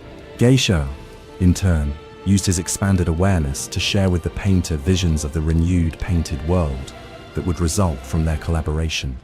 He showed her the improvements and enhancements that would make the new realm more vibrant and sustainable than its predecessor, the new possibilities for growth and change that would prevent future stagnation, and the enhanced sanctuary that would serve countless refugees and outcasts for millennia to come. As the moment of renewal approached, both Gael and the painter felt the weight of what they were about to accomplish and what it would cost. The painted world's salvation would come at the price of Gael's individual existence, transforming the devoted protector who had spent centuries fighting for its preservation into the very foundation of its continued existence. It was a sacrifice that embodied the deepest meanings of love and devotion, the willingness to give up everything for the welfare of others. The final conversation between Gael and the painter was brief and understated, befitting two individuals who had moved beyond the need for elaborate declarations or emotional displays.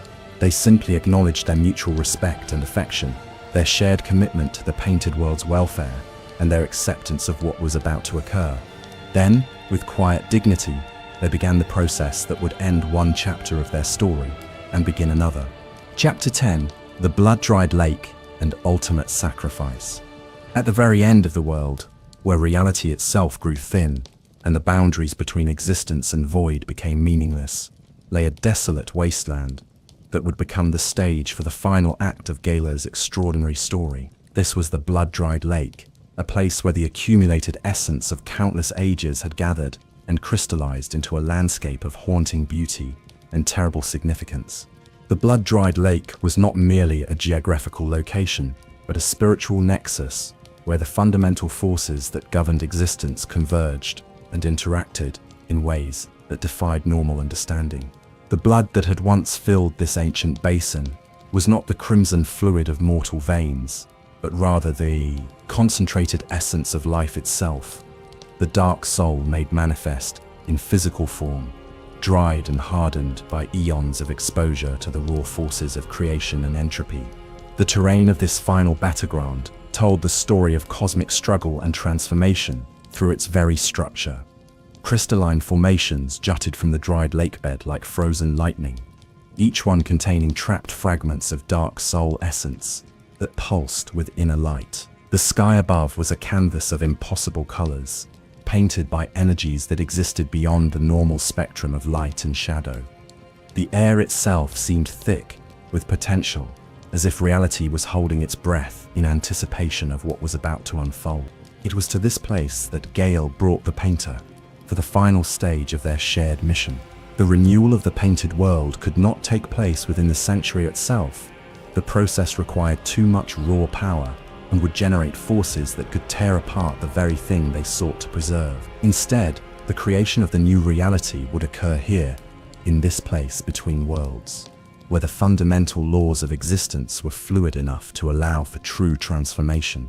The painter's arrival at the blood-dried lake marked the beginning of the most intense artistic endeavor of her entire existence. She would need to paint not just a picture or even a world, but an entire universe of possibility, a reality so complete and self-sustaining that it could exist independently of the cosmic forces that would birth it. This task required her to transcend her previous limitations and access levels of creative power that she had never imagined possible.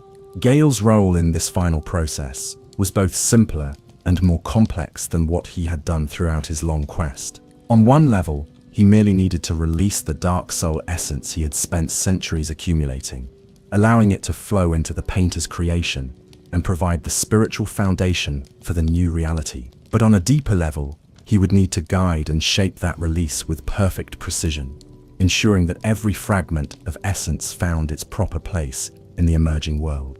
The actual process of creation began slowly, with the painter making careful, deliberate strokes on a canvas that seemed to expand and contract according to her artistic vision. Each mark she made generated ripples of creative energy that spread across the blood-dried lake, interacting with the dark soul essence that Gael began to release in carefully measured quantities. These interactions produced phenomena that had never been witnessed before, new forms of matter and energy that existed according to rules that the painter was literally writing with her brush. As the creation process intensified, Gael's physical form began to change once again, but this time in the opposite direction from his previous transformations. Instead of growing larger and more powerful, he began to diminish as his accumulated essence flowed into the painter's work. His cosmic awareness gradually contracted as portions of his expanded consciousness were integrated into the new reality, each transfer reducing his individual existence while adding complexity and depth to what was being created. This dissolution was not painful in any conventional sense, but it was profoundly melancholic. Gael could feel his memories, his experiences, and his very identity being distributed across the emerging painted world, becoming part of its fundamental structure rather than remaining consolidated within his individual consciousness. The gentle protector who had begun this journey was finally achieving his ultimate goal, but the price was the complete sacrifice of his personal existence. The painter, deeply absorbed in her work, but still aware of what was happening to her companion, found herself crying as she painted, tears of gratitude, sorrow, and awe at the magnitude of what Gael was giving to make her vision possible. These tears, filled with her own emotional essence, became part of the creation process, adding elements of human feeling and connection that pure dark soul essence alone could not provide.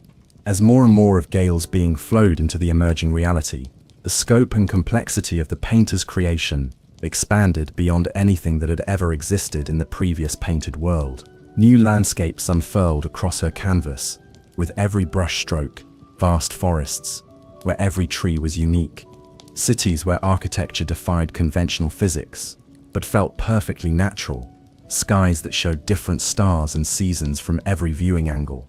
The inhabitants of this new world came into being as Gael's memories and experiences found expression through the painter's artistic vision. Every person he had encountered during his quest, every enemy he had faced, every ally who had aided his mission, all of them found new life in transformed versions that retained the essential characteristics that had made them meaningful, while being freed from the limitations and corruptions that had defined their original existence. The painted world's new physical laws were written by the interaction between Gael's cosmic knowledge and the painter's creative insight. Death would still exist, but it would be gentler and more meaningful, with each ending leading naturally to new beginnings. Conflict would remain possible, but it would be tempered by deeper understanding and the opportunity for genuine resolution. Growth and change would be built into the world's fundamental structure, preventing the stagnation that had threatened to destroy the original sanctuary.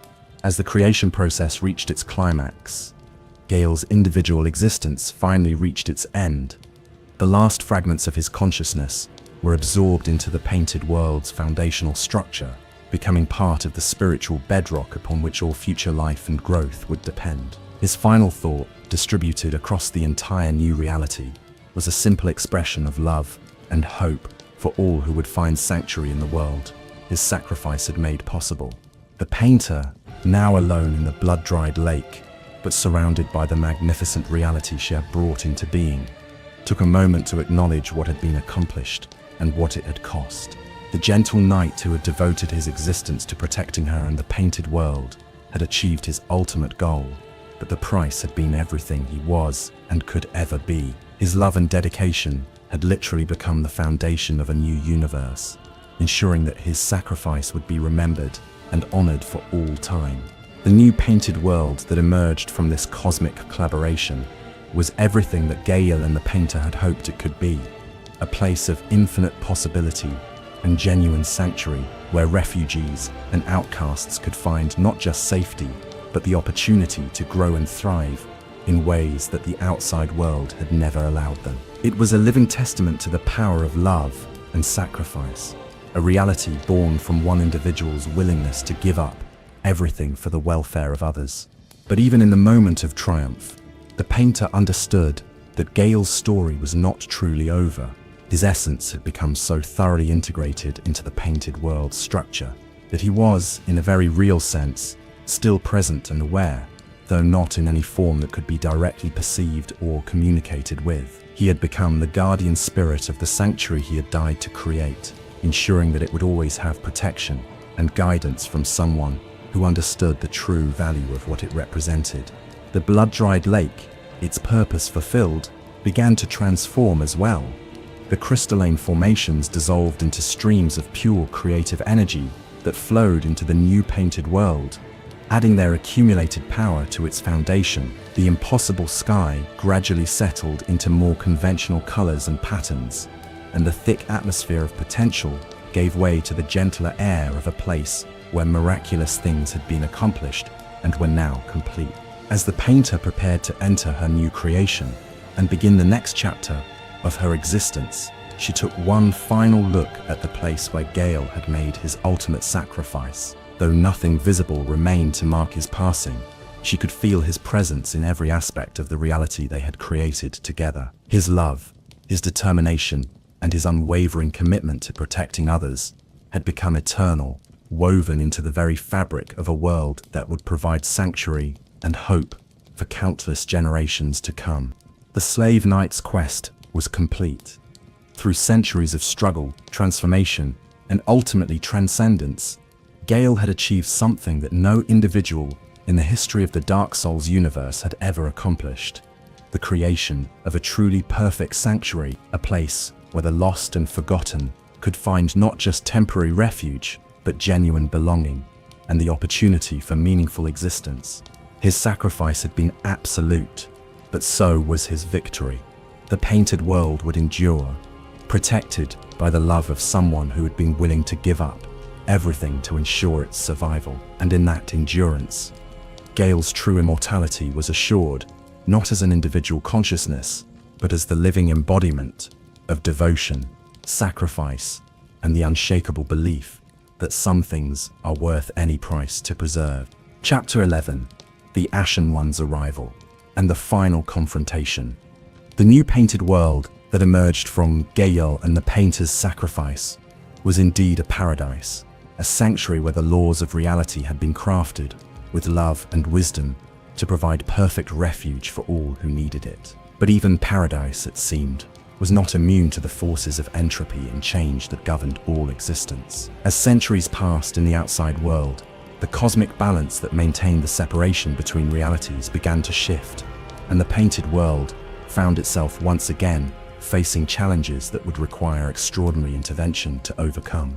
The threat this time came not from internal stagnation, but from external forces, entities and powers from the dying world beyond who sought to claim the painted world's perfection for themselves, or to prevent others from accessing its sanctuary. These beings understood that as their own reality crumbled and faded, the renewed painted world represented perhaps the last bastion of hope and possibility in a universe rapidly approaching its final darkness.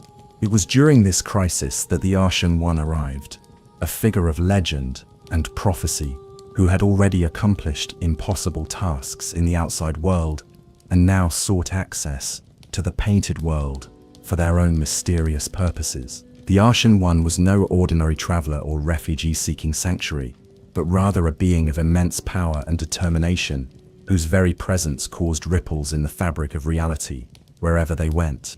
The painter, now ancient and wise beyond normal human comprehension, but still recognizable as the artist who had once collaborated with Gael, understood immediately that the Ashen One's arrival represented both an opportunity and a grave danger. This was someone capable of great destruction or great salvation, depending on their intentions and the choices they made in the critical moments ahead.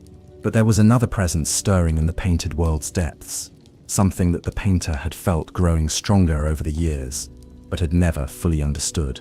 It was Gael, not as the individual consciousness he had once possessed, but as a protective force that had gradually coalesced from the dark soul essence that formed the world's foundation. The ultimate sacrifice he had made had not erased him entirely, but had instead distributed his awareness throughout the painted world's structure, creating a guardian spirit of immense power but fragmented consciousness.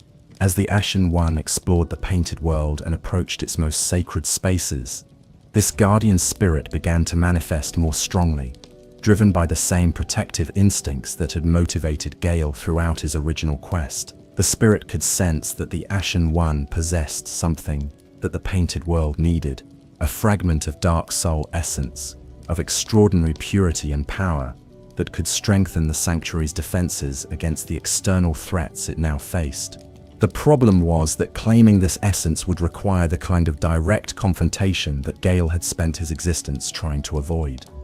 The Ashen One was not an enemy to be destroyed, but rather a potential ally whose cooperation could benefit everyone involved. Yet the guardian spirit's fragmented consciousness made subtle communication and negotiation nearly impossible, leaving only the crude language of combat to express its needs and intentions.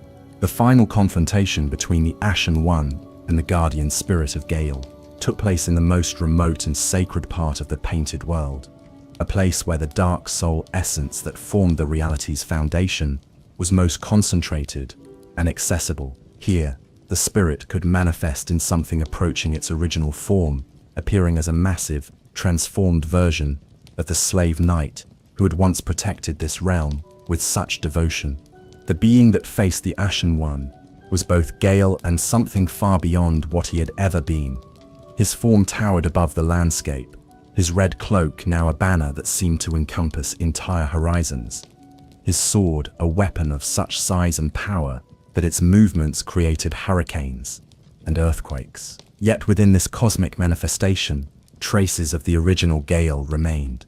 The careful, methodical approach to combat, the unwavering determination to protect what he held dear, and the deep sadness of someone who understood the price that would be paid for the battle's outcome.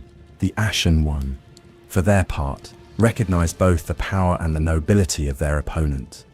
This was not a mindless monster or a corrupted villain, but rather a being driven by the purest possible motivations, someone whose every action was motivated by love and the desire to protect others. The tragedy of the situation was that both combatants were fundamentally on the same side, both seeking to preserve and protect the painted world, but trapped by circumstances into a conflict that neither truly wanted. The battle that followed was perhaps the most epic and devastating confrontation in the entire Dark Souls universe, a clash between two beings of cosmic power that literally reshaped the landscape around them as they fought. Gael's attacks came with the force of accumulated centuries, each blow carrying the weight of his entire impossible quest and the love that had motivated every step of his journey. The Ashen One responded with skills and abilities earned through their own legendary achievements, meeting cosmic power with perfect technique and unwavering determination. What made this confrontation particularly poignant was that both participants understood what was really at stake. This was not a battle for domination or destruction, but rather a test of worthiness and commitment. Gael's guardian spirit needed to be certain that the Ashen One possessed the strength and dedication necessary to protect the painted world's future, while the Ashen One needed to prove their commitment to the sanctuary's welfare by demonstrating their willingness to face any challenge in its defense. As the battle progressed, both combatants were gradually worn down by the enormous forces they were wielding and opposing. Gael's manifestation began to show signs of instability as the dark soul essence that maintained his existence was depleted by the intensity of combat. The Ashen One, despite their legendary resilience, found themselves pushed to the very limits of their endurance by an opponent whose power seemed to transcend normal limitations. The climax of their confrontation came when both warriors struck simultaneously with their most powerful attacks, creating an explosion of dark soul energy that momentarily threatened to tear apart the fabric of the painted world itself. In that moment of ultimate crisis, both Gael and the Ashen One made the same choice. They redirected their attacks away from each other and toward the stabilization of the reality around them, prioritizing the painted world's safety over their own conflict. This shared act of sacrifice and protection finally allowed for genuine communication between the two legendary figures. In the aftermath of their cosmic battle, with both of them exhausted and vulnerable, they were able to recognize each other not as enemies, but as kindred spirits, united by their commitment to protecting what they held dear. The Ashen One understood the true nature of Gael's sacrifice and the love that had motivated his impossible quest, while Gael's guardian spirit recognized the Ashen One's worthiness and their potential to serve as the painted world's new protector. The resolution of their conflict involved not the destruction of either combatant, but rather a transformation that benefited both. The Ashen One willingly shared their dark soul essence with Gael's guardian spirit, strengthening the painted world's foundations and ensuring its continued survival in the face of external threats. In return, Gael's spirit granted the Ashen One access to the knowledge and wisdom accumulated during his centuries-long quest, providing them with insights that would prove invaluable in their own future challenges. The painter, who had watched this epic confrontation with a mixture of terror and hope, finally understood the full significance of what had occurred. The painted world had gained not just one protector, but two, the eternal guardian spirit of Gael, whose love and sacrifice had become part of the realm's fundamental structure, and the Ashen One, whose strength and determination would defend the sanctuary against any future threats.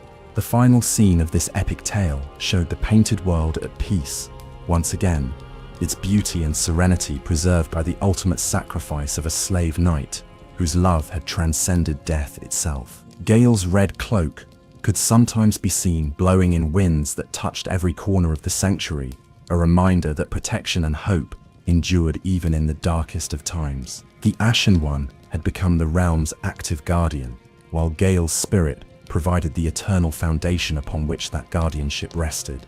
Together, they had created something that would endure until the very end of time, a perfect sanctuary where love, sacrifice, and hope had triumphed over despair. and destruction. The slave knight's quest was complete, his love made eternal, his sacrifice transformed into the salvation of countless souls who would find refuge in the world he had given everything to preserve. Chapter 12. Legacy of the Blood-Soaked Banner.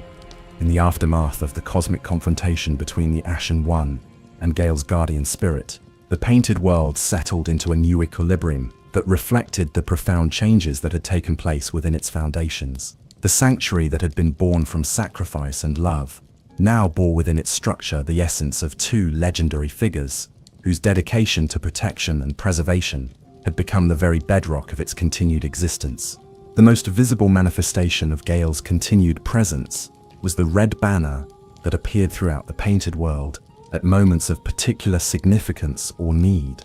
This was not merely a symbol or memorial, but rather a living expression of the guardian spirit's awareness and intervention. When refugees arrived seeking sanctuary, the banner would flutter in welcome, guiding them to safety and comfort. When threats emerged that required active defense, the banner would appear as a rallying point for the world's protectors, inspiring courage and determination in all who fought under its crimson embrace. The painter, now elevated to a role that transcended her original artistic calling, served as the interpreter and mediator between the painted world's inhabitants and the guardian forces that protected them. Through her paintings, she could communicate with Gael's spirit and the Ashen One, translating their cosmic awareness into forms that normal minds could comprehend and appreciate. Her art had become a bridge between the mortal and the eternal, the individual and the universal. The stories that began to emerge from the painted world during this period were unlike anything that had been told before. They spoke of a sanctuary where hope was not just possible, but inevitable, where every ending led to new beginnings, and every sacrifice was transformed into blessing for others. The inhabitants of this realm understood that their safety and prosperity had been purchased with the ultimate gift, the voluntary dissolution of someone who had loved them more than his own existence. Pilgrims from the dying outside world began to arrive in increasing numbers, drawn by rumors and legends of a place where peace was not just temporary, but eternal. These travelers brought with them stories of the final collapse of the old reality, the last gasps of civilizations that had exhausted their capacity for renewal and growth. In contrast, the painted world represented something entirely new, a reality that had been designed from its foundation to sustain itself indefinitely, to provide not just refuge but genuine opportunity for growth and transformation. The social structure that evolved within the renewed painted world reflected the values and wisdom that Gael had accumulated during his cosmic quest. Hierarchies based on birth or wealth were meaningless here. Instead, respect and authority were earned through service to others and commitment to the community's welfare. The greatest honor was to be recognized as someone who followed in Gael's footsteps, placing the needs of others above personal desires and finding meaning through sacrifice and dedication. Educational institutions within the painted world taught not just practical skills and artistic techniques, but also the philosophical principles that Gael's story embodied. Students learned about the nature of true love, not as possession or emotional attachment, but as the willingness to give everything for the welfare of others. They studied sacrifice not as tragedy, but as transformation, understanding how individual loss could become collective gain when motivated by genuine compassion and wisdom. The Ashen One, in their role as active guardian of the painted world, served as a living bridge between Gael's eternal spirit and the daily needs of the sanctuary's inhabitants. Through their actions and decisions, the Ashen One channeled the protective instincts and wisdom that Gael's sacrifice had made available, ensuring that the painted world's responses to challenges and opportunities reflected the same love and dedication that had motivated its creation. The relationship between the Ashen One and Gael's guardian spirit evolved over time into something that transcended normal categories of partnership or cooperation. They had become two aspects of a single protective force, one active and immediate, the other eternal and foundational. Their combined presence ensured that the painted world would be defended against any conceivable threat, while remaining true to the principles of love and sacrifice that had brought it into being.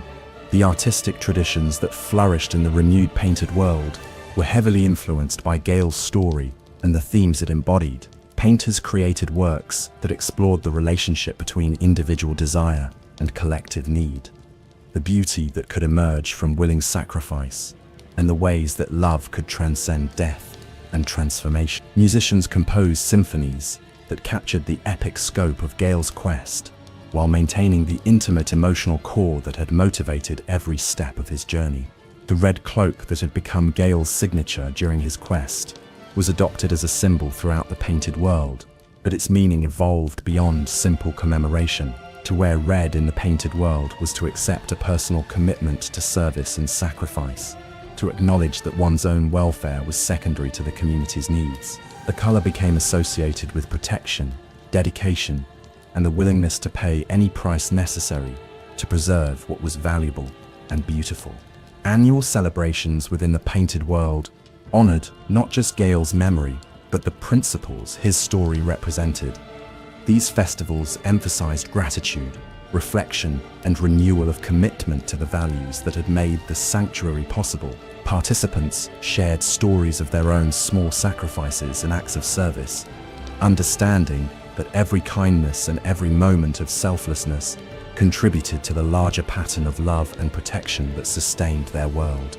The long-term effects of Gael's transformation and sacrifice extended far beyond the painted world itself. His story became a legend that spread throughout what remained of the outside universe, inspiring others to acts of heroism and selflessness, even in the face of seemingly hopeless circumstances. The knowledge that one individual's love and determination had been sufficient to create a perfect sanctuary gave hope to countless others who faced their own impossible challenges.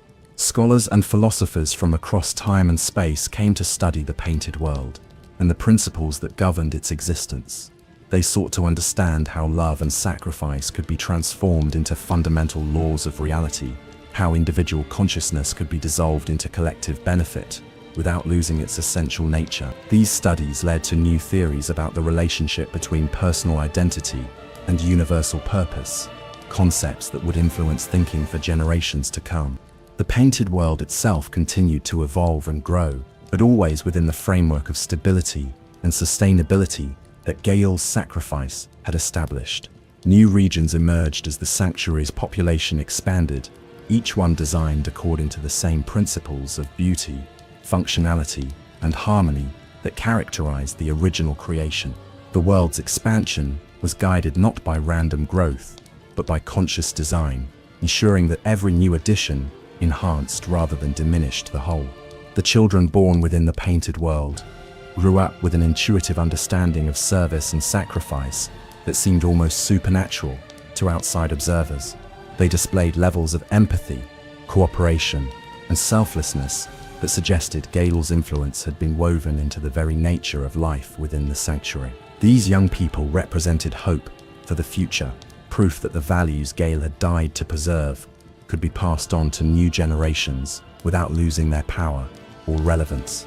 As the cosmos outside the painted world continued its slow collapse toward final entropy, the sanctuary that Gael's love had created remained vibrant and full of life. It had become a beacon of hope in an otherwise dying universe, a demonstration that love and sacrifice could triumph over despair and destruction when applied with sufficient wisdom and determination. The Slave Knight's quest had achieved immortality, not just for himself, but for the principles he had embodied throughout his impossible journey.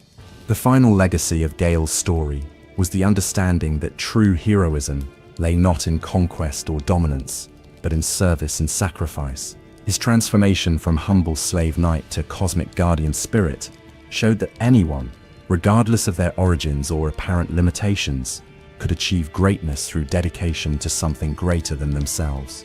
His willingness to sacrifice his individual existence for the welfare of others demonstrated that love, when fully expressed, could transcend death itself and become a force for eternal good in the universe. The painted world stood as eternal testimony to these truths, a perfect sanctuary where Gael's red banner would forever wave in winds of protection and hope. His story would be told and retold for as long as the world endured, inspiring new generations to acts of love and sacrifice, ensuring that the gentle slave knight's legacy would live on forever in the hearts and actions of all who understood the true meaning of heroism and dedication. Conclusion: the eternal night's rest. As our journey through Gael's extraordinary story comes to an end, we find ourselves contemplating one of the most profound and moving tales ever woven into the Dark Souls universe. From his humble beginnings as a forgotten slave knight to his ultimate transformation into the eternal guardian spirit of the painted world, Gael's arc represents the absolute pinnacle of heroic sacrifice and unwavering devotion. What makes Gael's story so compelling is not just its epic scope or the cosmic forces involved, but the deeply human emotions that motivated every step of his impossible quest. This was never a story about power or glory, but rather about love in its purest and most selfless form. The gentle protector who left the painted world centuries ago had but one goal: to preserve a sanctuary where the lost and forgotten could find peace and belonging. The transformation that Gael underwent during his quest was both necessary and tragic. Each fragment of Dark Soul essence he claimed, each battle he fought, each moral compromise he made, served to distance him further from his original humanity, while bringing him closer to the power needed to achieve his goal. By the time he reached the blood-dried lake for his final sacrifice, the humble slave knight had become something cosmic and eternal, but at the cost of nearly everything that had made him recognizably human. Yet this transformation was not a corruption or a loss of his essential nature. Instead, it was the ultimate expression of love, the willingness to sacrifice not just one's life, but one's very identity and existence for the welfare of others. The gentle compassion that had characterized Gael as a simple protector was not destroyed by his cosmic evolution. Rather, it was magnified and universalized, becoming a force that could reshape reality itself. The painted world that emerged from Gael's sacrifice stands as a testament to what can be achieved when someone truly commits themselves to serving others without reservation or condition. It is a perfect sanctuary not because it was designed by divine beings or cosmic forces, but because it was created by someone whose love was so pure and complete that it could transcend the normal limitations of individual existence. The relationship between Gael and the painter represents one of the most beautiful aspects of his entire story. Their bond was never romantic in the conventional sense, but it embodied something perhaps even more profound: the deep connection that can exist between two souls who share a common vision and commitment to serving something greater than themselves. The painter's art provided the creative vision that shaped Gael's power, while his sacrifice provided the foundation that made her visions possible. The Ashen One's eventual arrival and confrontation with Gael's guardian spirit serves as both epilogue and new beginning for the painted world's story. It demonstrates that even paradise requires active protection, and that the principles Gael embodied, courage, determination, and willingness to fight for what is precious, must be carried forward by each new generation. The Ashen One's recognition of Gael's nobility and their willingness to take up the mantle of protection ensures that the sanctuary will endure. Perhaps the most striking aspect of Gael's entire journey is how it inverts many of the traditional expectations we have about heroic narratives. He never sought glory or recognition for his achievements. He never accumulated power for its own sake or used his abilities to dominate others. Even his final confrontation with the Ashen One was motivated not by aggression or possessiveness, but by his desire to ensure that the painted world would be protected by someone worthy of the responsibility. The red banner that became Gael's symbol throughout his quest serves as a perfect metaphor for his entire story. Red, the color of blood and sacrifice, but also of love and passion. A banner that marks not conquest, but protection, not domination, but service. Every time that Red Cloak appeared in the painted world after his sacrifice, it served as a reminder that love could indeed triumph over despair when expressed through willing sacrifice and unwavering commitment. Gael's story also speaks to the theme of redemption that runs throughout the Dark Souls universe.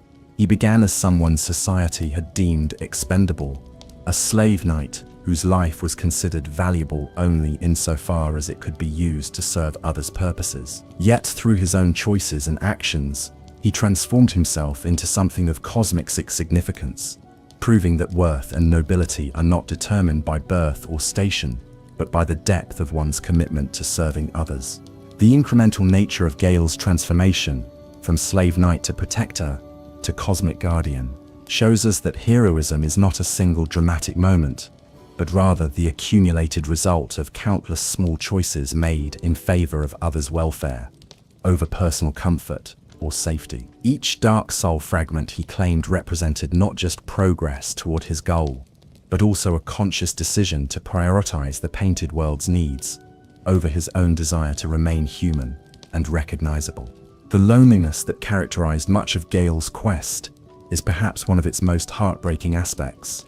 As he grew in power and knowledge, he became increasingly isolated from the normal human experiences and relationships that had once given his life meaning. Yet he endured this isolation not out of grim duty, but from genuine love, understanding that the temporary loss of companionship was a small price to pay for the eternal preservation of a sanctuary where countless others could find belonging.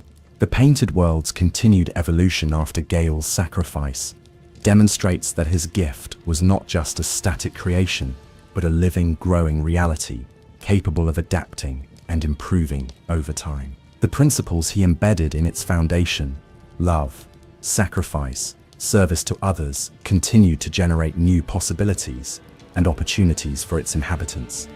His sacrifice had created not just a sanctuary but a template for how love could be made manifest in the structure of reality itself. The educational and cultural traditions that developed within the Painted World ensure that Gael's story and the values it represents will be passed down to future generations. Children growing up in the sanctuary learn not just about what he accomplished, but about the mindset and commitment that made his achievements possible. They understand that anyone, regardless of their origins or apparent limitations, can make a meaningful difference if they are willing to put others' needs before their own. The annual celebrations that honor Gael's memory serve not as occasions for mourning what was lost, but as festivals of gratitude for what was gained. They celebrate not death, but transformation, not ending, but new beginning. These observances help the Painted World's inhabitants maintain their connection to the principles that sustain their sanctuary, while inspiring them to make their own contributions to its continued well-being. The influence of Gael's story extends far beyond the boundaries of the Painted World itself. His example has inspired countless others throughout the Dark Souls universe to acts of heroism and selflessness, proving that individual actions motivated by genuine love can have consequences that ripple across time and space. The knowledge that one person's dedication could create something as magnificent as the renewed Painted World provides hope for anyone facing seemingly impossible challenges. The philosophical implications of Gael's transformation raise profound questions about the nature of identity, consciousness, and existence. His willingness to dissolve his individual self into something greater challenges our normal assumptions about the relationship between personal identity and meaningful action. His story suggests that true immortality might come not from preserving oneself unchanged, but from allowing oneself to be transformed in service to enduring values and purposes. The artistic representations of Gael that emerge from the Painted World's cultural traditions tend to focus not on his final cosmic form, but on the gentle knight who first accepted the mission to protect the sanctuary. This choice reflects an understanding that his true greatness lay not in the power he eventually wielded, but in the love and commitment that motivated his entire journey. His artistic legacy emphasizes accessibility and inspiration rather than intimidation or awe. The relationship between sacrifice and creation that Gael's story embodies offers insights that extend far beyond the fantasy realm of Dark Souls. His example shows how individual loss can become collective gain when motivated by genuine compassion and wisdom. It demonstrates that the willingness to give up personal desires and ambitions in service to others' welfare can generate outcomes that benefit everyone involved, including the person making the sacrifice. The technical aspects of Gael's quest the mechanics of Dark Soul collection, the spiritual transformations he underwent, the cosmic forces he learned to manipulate, serve not as ends in themselves, but as means to achieve his deeper purpose. His story reminds us that power and knowledge are valuable only insofar as they enable us to serve others more effectively. The most sophisticated abilities and the most profound insights are meaningless if they are not applied with love and wisdom. The continuing presence of Gael's guardian spirit within the Painted World structure ensures that the sanctuary will never lose touch with the principles that brought it into being. His dissolved consciousness serves as both foundation and guide, providing stability while allowing for growth and change. This arrangement embodies the perfect balance between preservation and evolution, ensuring that the Painted World can adapt to new challenges while remaining true to its core values. As we conclude our exploration of Gael's extraordinary journey, we are left with an image of perfect sacrifice transformed into eternal blessing. The slave knight who began with nothing but love and determination achieved something that surpassed the accomplishments of gods and cosmic forces. His story proves that the greatest power in any universe is the willingness to give everything for others, and that such willingness can literally reshape reality itself. The red banner continues to wave in the Painted World's gentle breezes, a permanent reminder that love conquers all, not through domination or force, but through service and sacrifice. Gael's quest is complete, his love made eternal, his sacrifice transformed into the foundation of a perfect sanctuary where hope will endure until the very end of time. In the quiet moments when the Painted World is at peace, some say you can still hear the echo of a slave knight's footsteps, forever walking the paths of service and protection.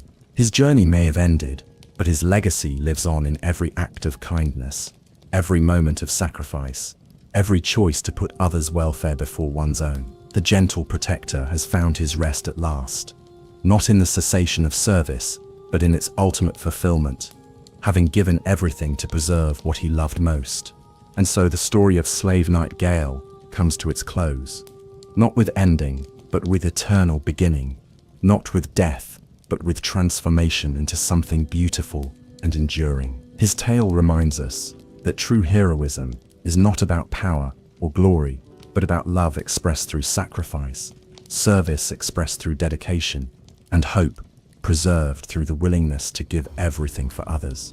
The Painted World stands eternal, protected by love made manifest, watched over by the spirit of a gentle knight whose devotion knew no bounds. In its existence, Gael's quest achieves perfect fulfillment, and in its endurance, his sacrifice achieves perfect meaning. Thank you for joining me on this epic journey through one of gaming's most profound and moving stories.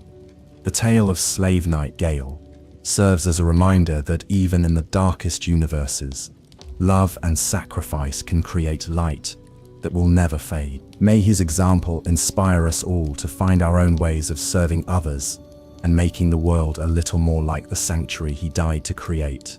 Until next time, fellow travelers, remember that every one of us has the potential to be a protector, a guardian, a gentle knight, willing to stand between others and the darkness. The red banner of service waves for all who choose to take it up. And in that choice, Gael's legacy continues forever. Sleep well and dream of painted worlds where love conquers all.